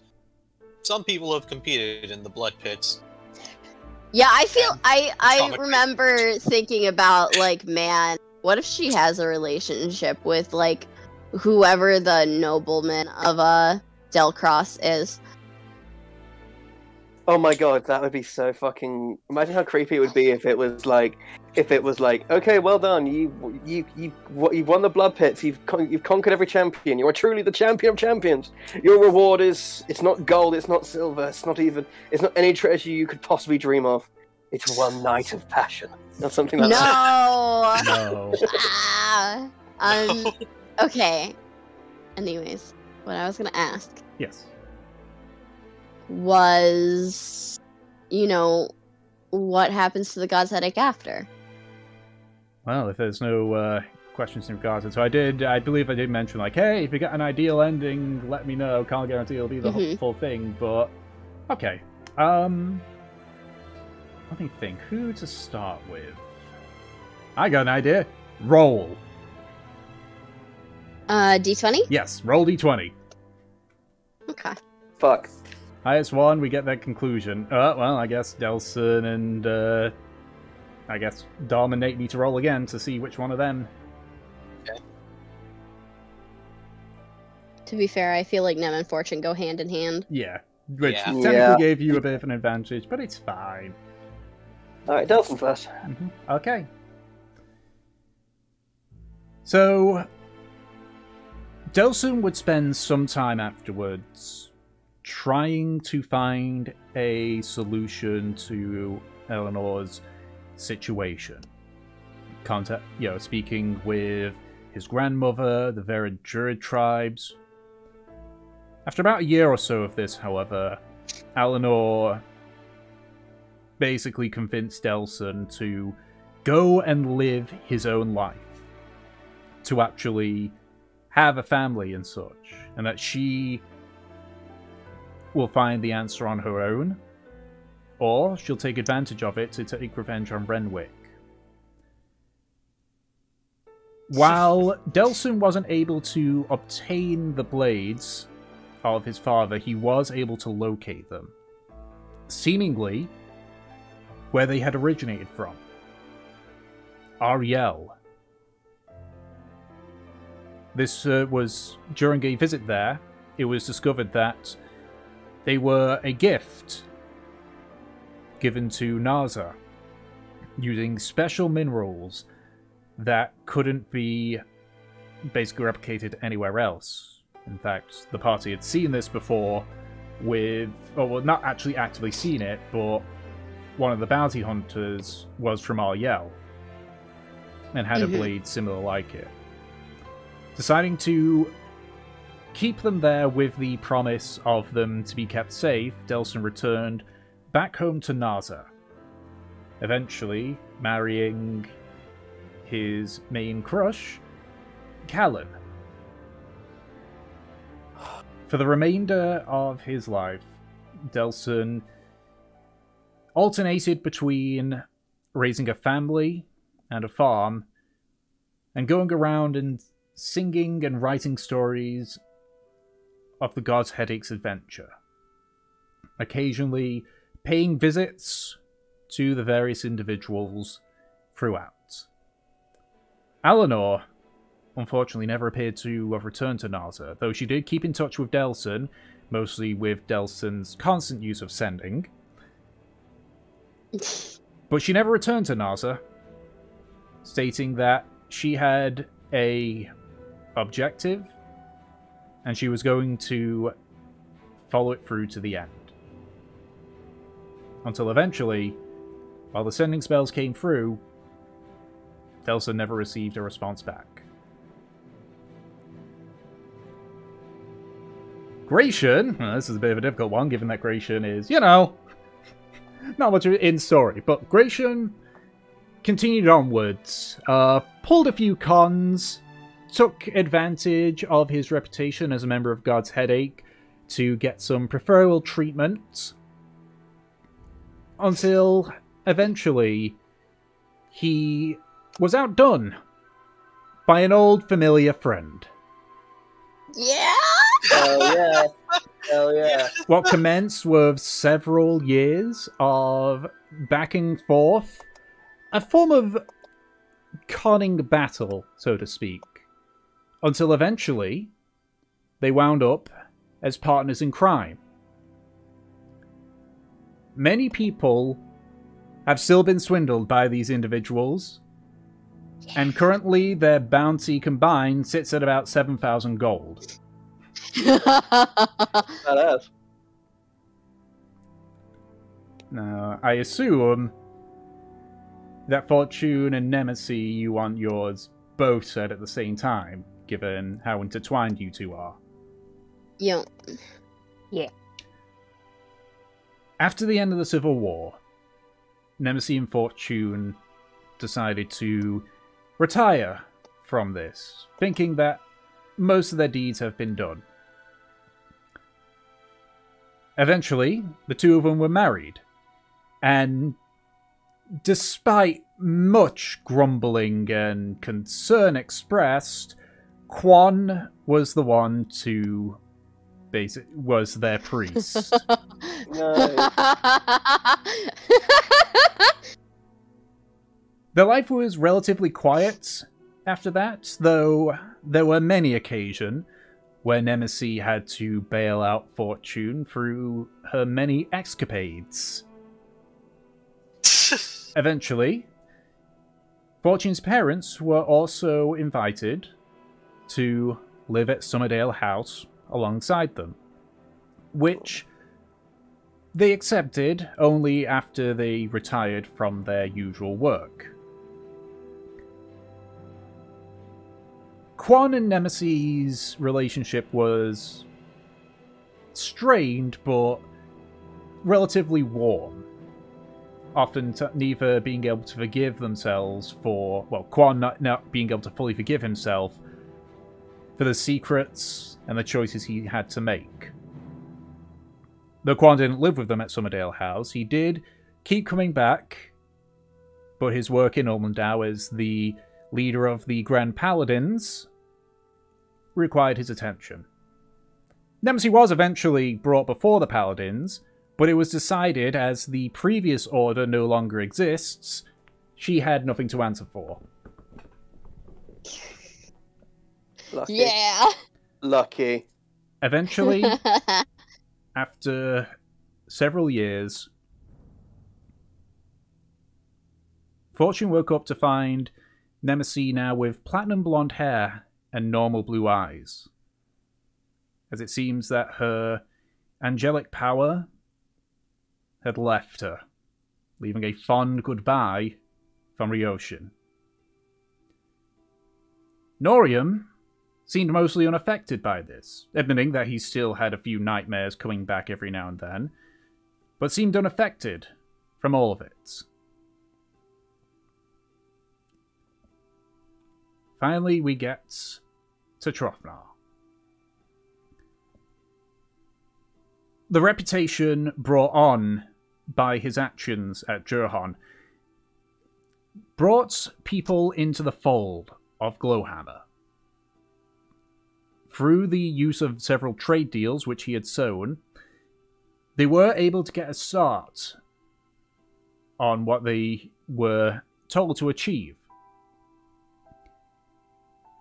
At the meet, the work was assessed, and it was decided that Trofnar had done more than enough, However, they pointed out that Holvik still had several debts due to some poor business decisions. Oh, damn it, Holmberg. But, Fucking idiot. but rather than punish him severely, and through the behest of King Rogan, it was decided that Holvik would simply aid in working off what remained of the debt, which he was able to do in a few years. While Glowhammer never gained the prominence that it used to, it could still stand proudly as a major clan. Through the years, Trofnar Glowhammer seeked out Vesper and information about Sun Saraksha. But eventually, he decided, with his body aging, to simply retire. Eventually, many years later, age caught up with old Trofnar.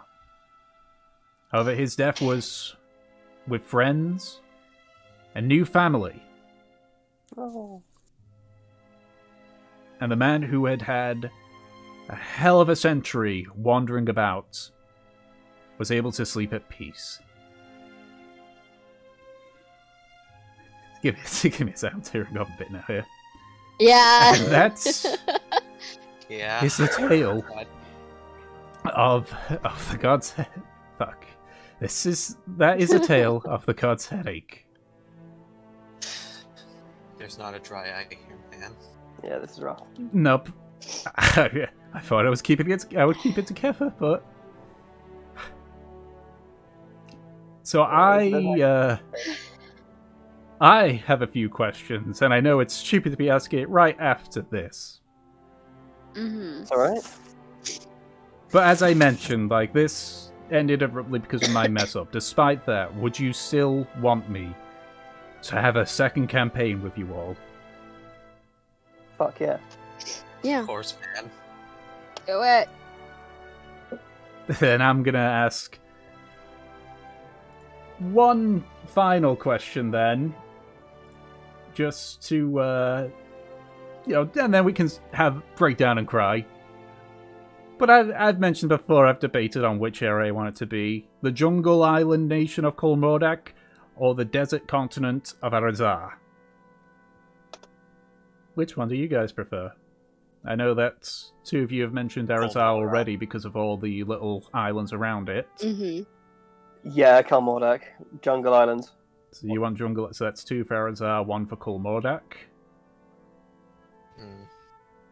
Wait. I could go either way with this one, to be honest. Damn it, Dom, you're the tiebreaker at this point.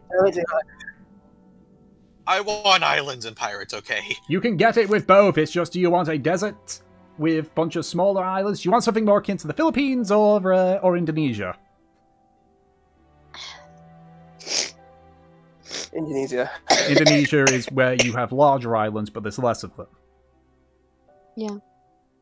Philippines is there's more islands, but they're smaller. Fuck it, let's go to Indonesia. So it looks like we got a Kolmodak one then. Okay. I mean, it's fine. Jungle Cruise. Okay. Now that I've asked the 2 big questions I have to ask, I guess we can sit here and cry, or any more questions? I have one not game related. Sure. You would just want to play Phasmophobia and scare away the crying. Oh my god, not right now. Maybe after we finished our little crying here. Man, After I'm just we trying to sat jump down? off of the crying. After, because obviously Rogan stayed in power, did he give Norium, like, did he claim him, I suppose?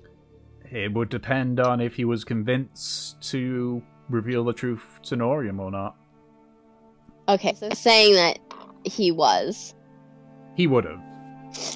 Okay. I feel like Nem, after Rogan, like, became king, probably would have forced him And if that's the case, he would have said yes, but once things have been resolved a little bit. So he would have told Norium after the final arc. Yeah, Nem would have been like, you can't just be king and leave your fucking kid to the wayside. That's not how this is gonna work. Yeah. Peach. Yeah. With Nemesis returning to human and forcing Yeah. having fought the flying broom, they still could have gone on flying dates when Nemesis is Oh my being in God. the air. It's really cute. Oh, Aw. God. I feel like at that point, because Nem had already kind of found her identity, like, Yeah, I was gonna ask. Yeah. I feel like Nem would have been upset, but more so because she still kind of lost a piece of herself. Mm. Mm-hmm. It would have been bittersweet. It would have been like, you know how in Game of Thrones they're like, my watch has ended? Mm-hmm. Yeah. That would have basically been like what Nem was like. It's like, it's finally over, you know? So would it be like some like sort of like almost like a sense of peace, of like I can finally relax kind of thing?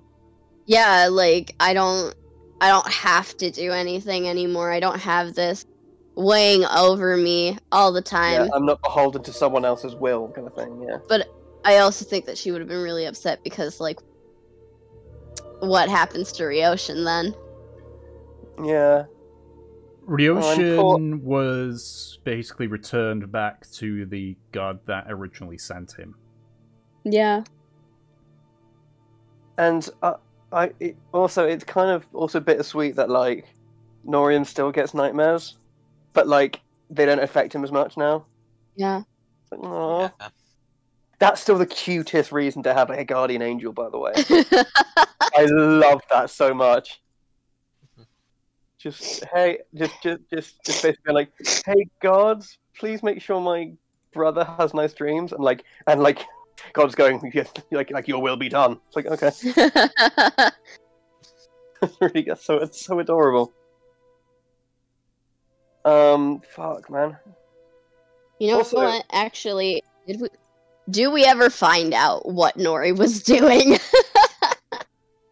In regards to what? There's a lot of stuff he was doing. That he was fucking with eldritch entities. Yeah.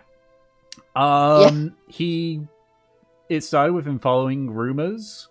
You know, him seeking knowledge as always. Yeah.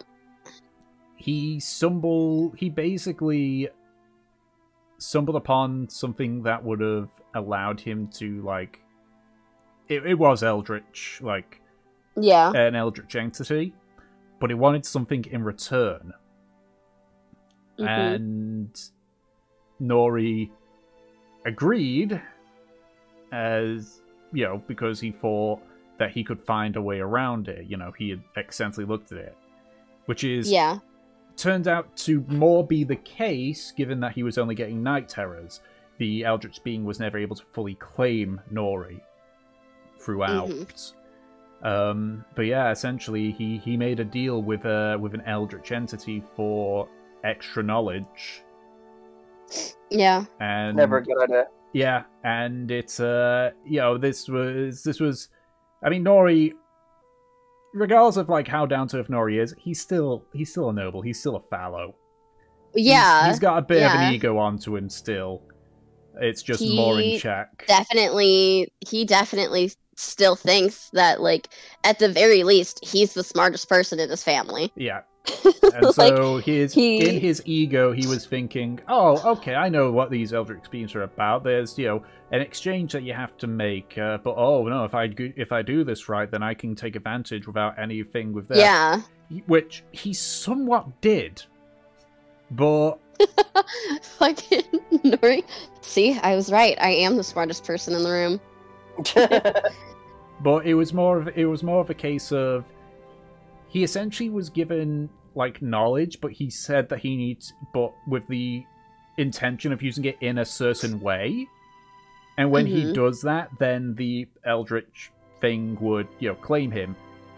But while he had the knowledge, he never acted upon it, which locked out some of his like search for knowledge stuff, but he figured it as a poor price to pay. It also helps that with Ryoshin protecting him, the Eldritch being sort of, I guess, somewhat lost interest. Yeah. And even when Ryoshin vanished, like, the Eldritch creature was cautious, because the last time it tried to reach out at somebody, Ryoshin was there to stop it. That was when it reached out to Gloriana. And was stopped by Ryoshin. I don't want to fuck with that. I don't know what the fuck this dude's got on him. Yeah. Apparently he's making deals with angels? Shit. Yeah. Just like, this motherfucker's got like gang connections. I'm not fucking with him. he's like MC Hammer. Fuck. Nori really said, "I traded my soul for a book." Yeah, it's essentially, I guess a similar way around it is akin to I know a lot of you have seen Campaign 1, but like the deal Percy made with a devil. Yeah. Like, he did it in a way where he could still, like, benefit from it without the consequences. You could think of it akin to that. So, then, I guess the other question is, what did this thing want from Nori? It wanted a vessel. Nice. Great. Thanks, Nori. It wanted to basically become Nori. And then make the, essentially grow in power. And, I see. Okay. Bring more things under his will until it can eventually, like, fully break out into the material plane. Anna. Yeah. Nori becoming an Eldritch is... That's actually a thing! Well, oh god, don't tell me that's part of your AU. Oh my god! It was in one of the timelines. Okay, it was in one of the timelines. Nori actually does become a fucking Eldritch. Oh my god, because I was like, the fucking like corruption of it. Oh my god. Because he kind of it can actually manipulated by my Eldritch Dave. The shit kept on happening. He kept being exposed to it. And so all the fallow children became Eldritches too, in part, as they grew older. Yeah, they all had like that corrupted energy. That is so fucking funny. Leading to God. That's so fucking funny. What can I say except you're welcome? Okay, but like Anna, that actually has merit. Yeah. That is a canonical timeline. Oh my god. Thanks, so, Tom. Now I have to ask you. Do you want to slightly retcon things to where you can still have your Eldritch Nova and we can have Eldritch Nori? And we'll talk about that later. I'm excited now. We might get Nova Eldritch back. Yeah, we'll discuss that later. I just wanted to laugh about that. Because that is an idea that I had so long ago. Such coincidence. This was not my intention. Hey, listen. Yes. I called out Quan too. Yes, I know. Like, I called out so many things. I know. I am a danger. Fucking. I was talking to Jess the other day and all the other people while she was working on her campaign. I'm sure I mentioned this to you, Tom, but like she was talking about her plans for the beginning, and I just started listing off like, oh, okay, so this is gonna happen, then this is gonna happen, then this is gonna happen. She immediately told me to shut up because I was correct. Peach. What? Gray fact number 33. Gray's dad most certainly did not fuck Natalia. Oh my god! Fuck Natalia. Secretly, all of us are Natalia's bastard children. You know what? That would be fucking funny, but also the most terrifying thing in the world. Oh my god! Married, Peach. That's Also- that's fair, also, but God, it's hilarious. Also, But you know- Truffle is like over triple her age. Okay, we don't know what Natalia's done. Ancient nobility. There was a lot of inbreeding there. I'm sure marrying sisters was not the weirdest thing that could have happened because they couldn't at least breed. See, you say that, but like, the only fact that would have been weird about it is that they're both women. That's it. That's why I said marrying the sisters couldn't have been like the weirdest thing that could have happened because at least they can't have a child. Fucking. Hey mom, meet my girlfriend. Your sister. What? What? Yeah. Holy shit. The memes, guys. You know what? God, that could just be like a one-shot thing where we all get to play bastards of Natalia's. As Oh a my party. god. Genuinely, that would be quite fun. It would be hilarious. Oh my god, yeah. You- Actually, if we want to have like a really RP heavy one, it could be like one of like we're all the bastard children of Natalia, all like in the Jirhan court, and it's all like courtly intrigue and backstabbing and espionage and shit like that. No, you don't get it. I was born before you were born, so that means I get this part of the house. No, I get this part of the estate. No, I get to have the horses. I am Is this. the Sallow I get to get estate horses. ever returned to the remaining Sallow? Who gets the kitchen then? Did It's, Nem really ask? Wait, so do I get the house? She might have. Yeah. I mean, unless Norium or Nemesis, like, reclaim their titles as Fallow, hmm the Fallow family is sort of abolished. Like, that's one of the first things that You know Broken what? does. Actually, I'm actually thinking about this, and I think it would be a really cool idea, and it would be really sweet. I think because of what Nem has done, it would make sense for her to get a title back, Mhm. but it wouldn't be under the Thallow name. I think I know the exact name you're thinking Oh of. shit! Yeah? Nemesis Alpine. Nemesis Alpine. Damn it, I have to go and change Fortune's fucking page now. ATL. Give me a In which case, the house would not be given to the Fallows. It would be given to the Alpines. That would essentially become Quan's home when he is over in Ulmendau. Yeah. Because the Alpines still exist, but like cousins, The they're all dead. The only way that the Alpines can exist now is by Nemesis taking that name. Okay. because the last Alpine was Desquan, who is Quan. Cool name. He threw off his name when he left Ulmendau for the first time. And I guess it's down to if Mhm. Nemesis convinces him to retake his name. But I would assume at that point, if Nemesis takes, the Alpine name, that she would just basically say, "Hey, Quan, regardless of if you consider yourself an Alpine or not, the Fallow house is now your house." Yeah. Basically, like, I think that's a really good end. Mhm. Yeah, that's cool. Like, I think that is a really satisfying conclusion for Quan. Yeah, he... Does Nemesis ever get her wish and Fortune goes back to her smaller form, or is she stuck at this forever? Roll a D100 for me, Anna. Oh my god. One final wild magic. She turned into a potted plant forever. Nemesis is heartbroken. Let me just grab my player's handbook just to see, because unfortunately Roll20 doesn't tell me this. Because why? Also, Yeah.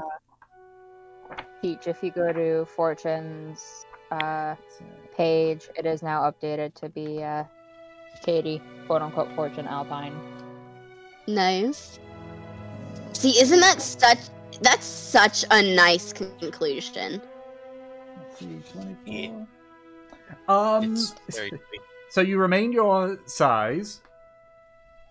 However, you are no longer purple. You're blue. Oh my god.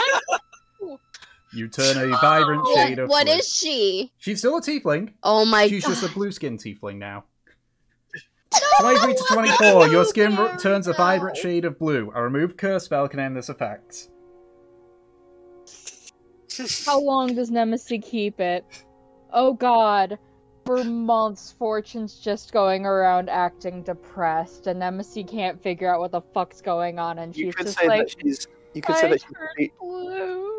Yeah. You could say that she's feeling blue. Yeah. So Yes. unfortunately, I because you think- didn't roll, yeah, no, she stays that same height. Unless she Fuck. tries I to force think- it. I think Nem would probably laugh about it for a few weeks, and then be like, okay, we'll fix this. Okay. Yeah. You can turn back now if you want. Yeah. You can turn back. Yeah. Seriously, turn back. I don't So like turn back. what's Quan's opinion about Fortune then, since you mentioned him marrying them? So when Nemesis goes to Quan and basically doesn't even ask, just basically says, it's like, I'm marrying this lady and you're going to, Yeah. you're going to be the priest. He takes one look and it's just there like, are you absolutely sure? Her. I want to marry her. But Fortune's not standing next to Nemesis. She is sitting cross-legged on the fucking ceiling. Or just staring at one of Quan's pockets. At that point, he Oh would my just be God. like, fine.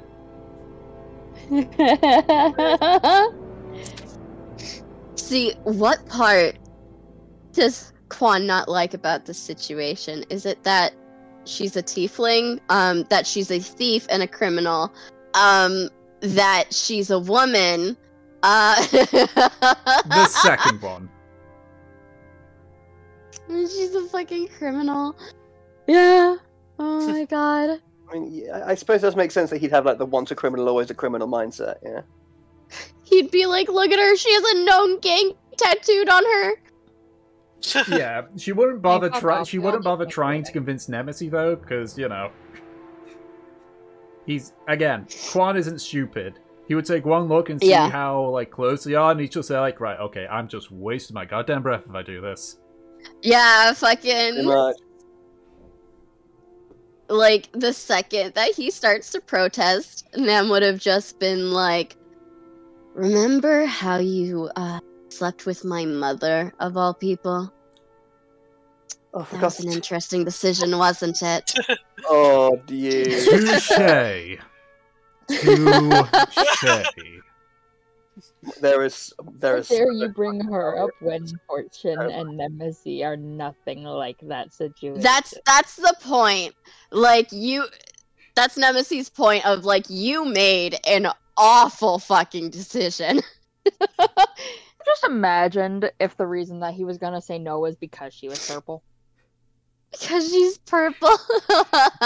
I will not have my daughter marry someone who's blue. It's just like wait, what?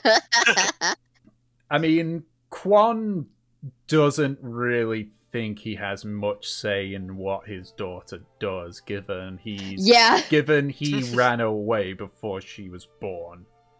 And Fucking- also, In fact- and also, like, in his daughters- On the eve before the assault on Johan, actually Rogan and Quan actually like converse with each other and realize, they're a similar thing. In fact, they actually were having a conversation of, okay, if we could only kill one of the people we hated, Like, or like if the two of us have got the people that we hate in front of us, you know, Vespelin, Luez, Natalia, who would go for who? And they would agree like they're separate ones, like Rogan with Luez and Vespelin with Quan, but they would keep arguing about who would be the one that would kill Natalia.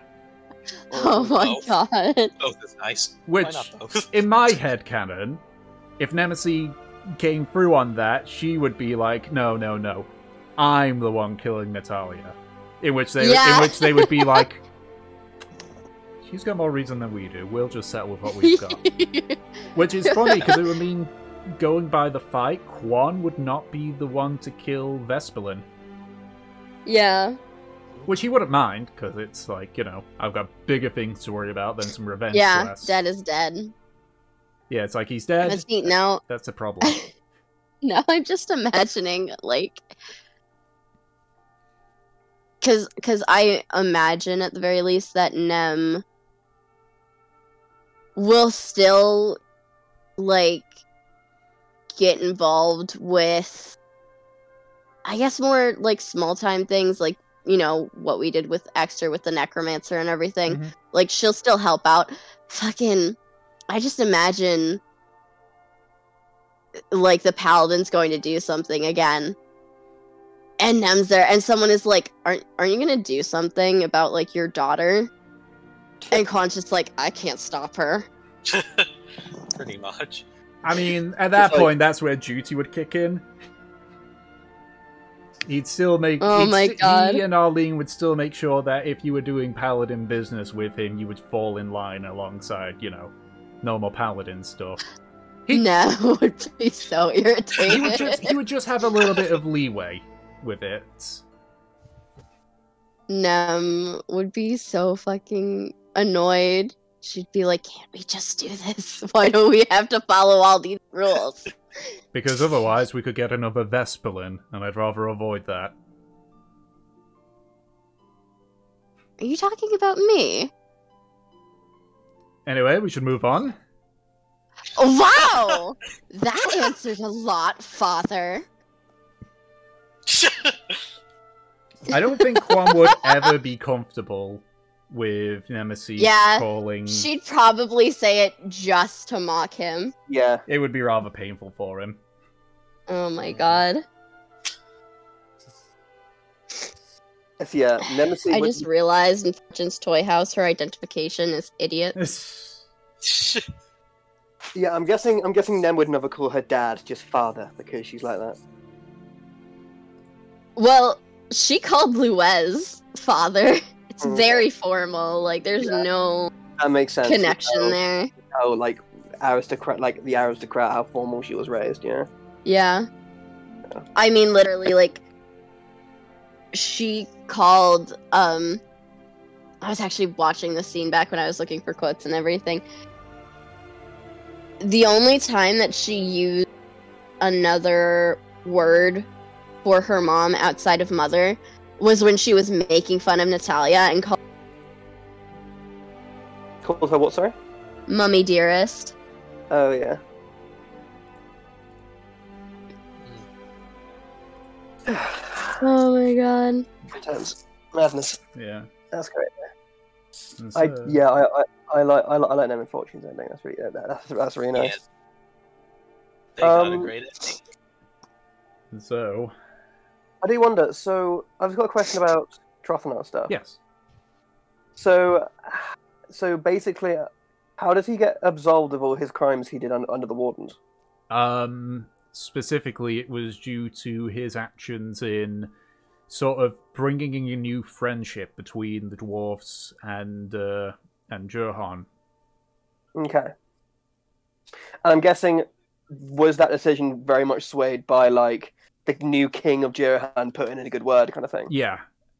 Okay. Obviously, not a lot of people forgave Trothanar for his past crimes, but they were willing, No. at the very least, to continue to work towards, you know, trying to make amends. Yeah. Although, to be fair, I'm not...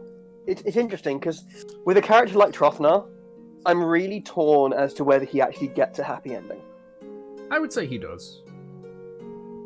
Okay. He I think- like he's obviously like he dies, irritated that he wasn't able to find Vesper and bring him to justice.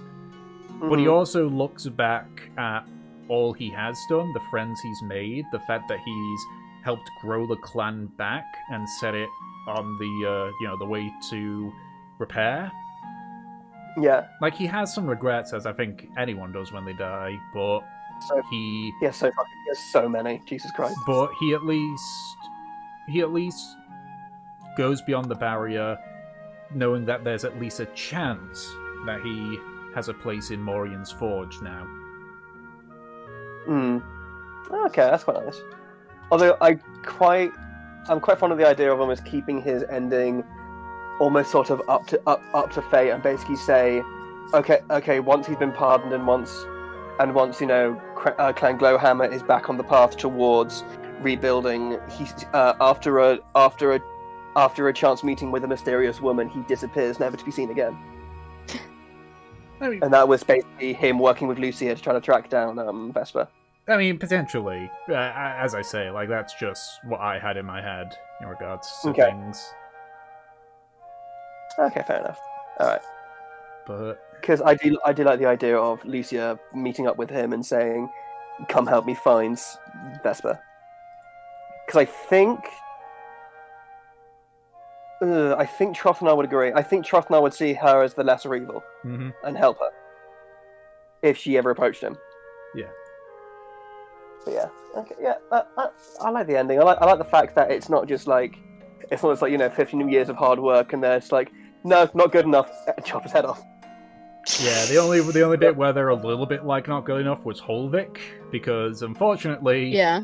he does botch stuff, but Of course. as I said, like, he only needs to spend a handful of years working off the remainder of the debt. Like, it's not like he's imprisoned or in forced labor or anything. It's just like If he works for the High King. it's essentially community service.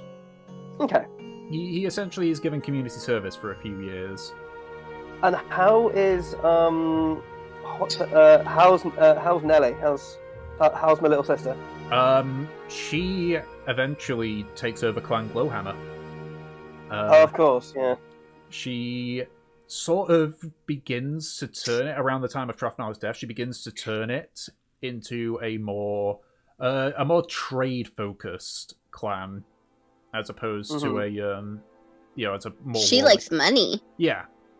She Yeah. Pretty much, yeah. she takes advantage of the trade deals initially set out by Holvik and Trofnar to sort of help bridge the gap between the Dwarven kingdoms and the Johanian kingdoms, and essentially becomes like not the Glowhammer clan isn't particularly like a powerful clan, even though it's part of the Great Clans, but it's still like traders look to that clan now with respect.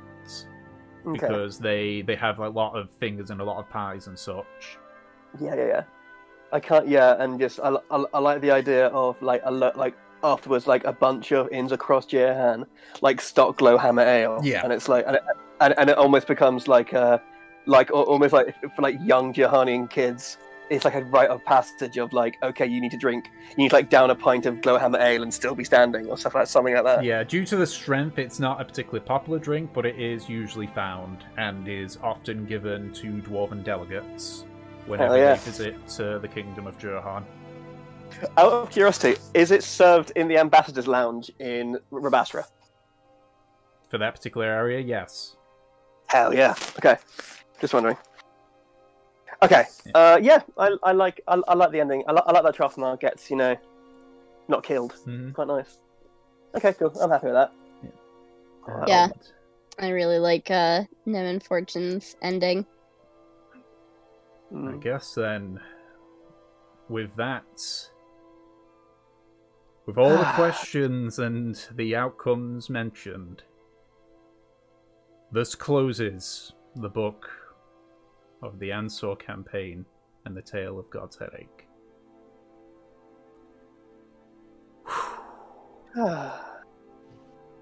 We sad again? Yeah? Yeah. We sad again. We've been sad. We've been sad all week.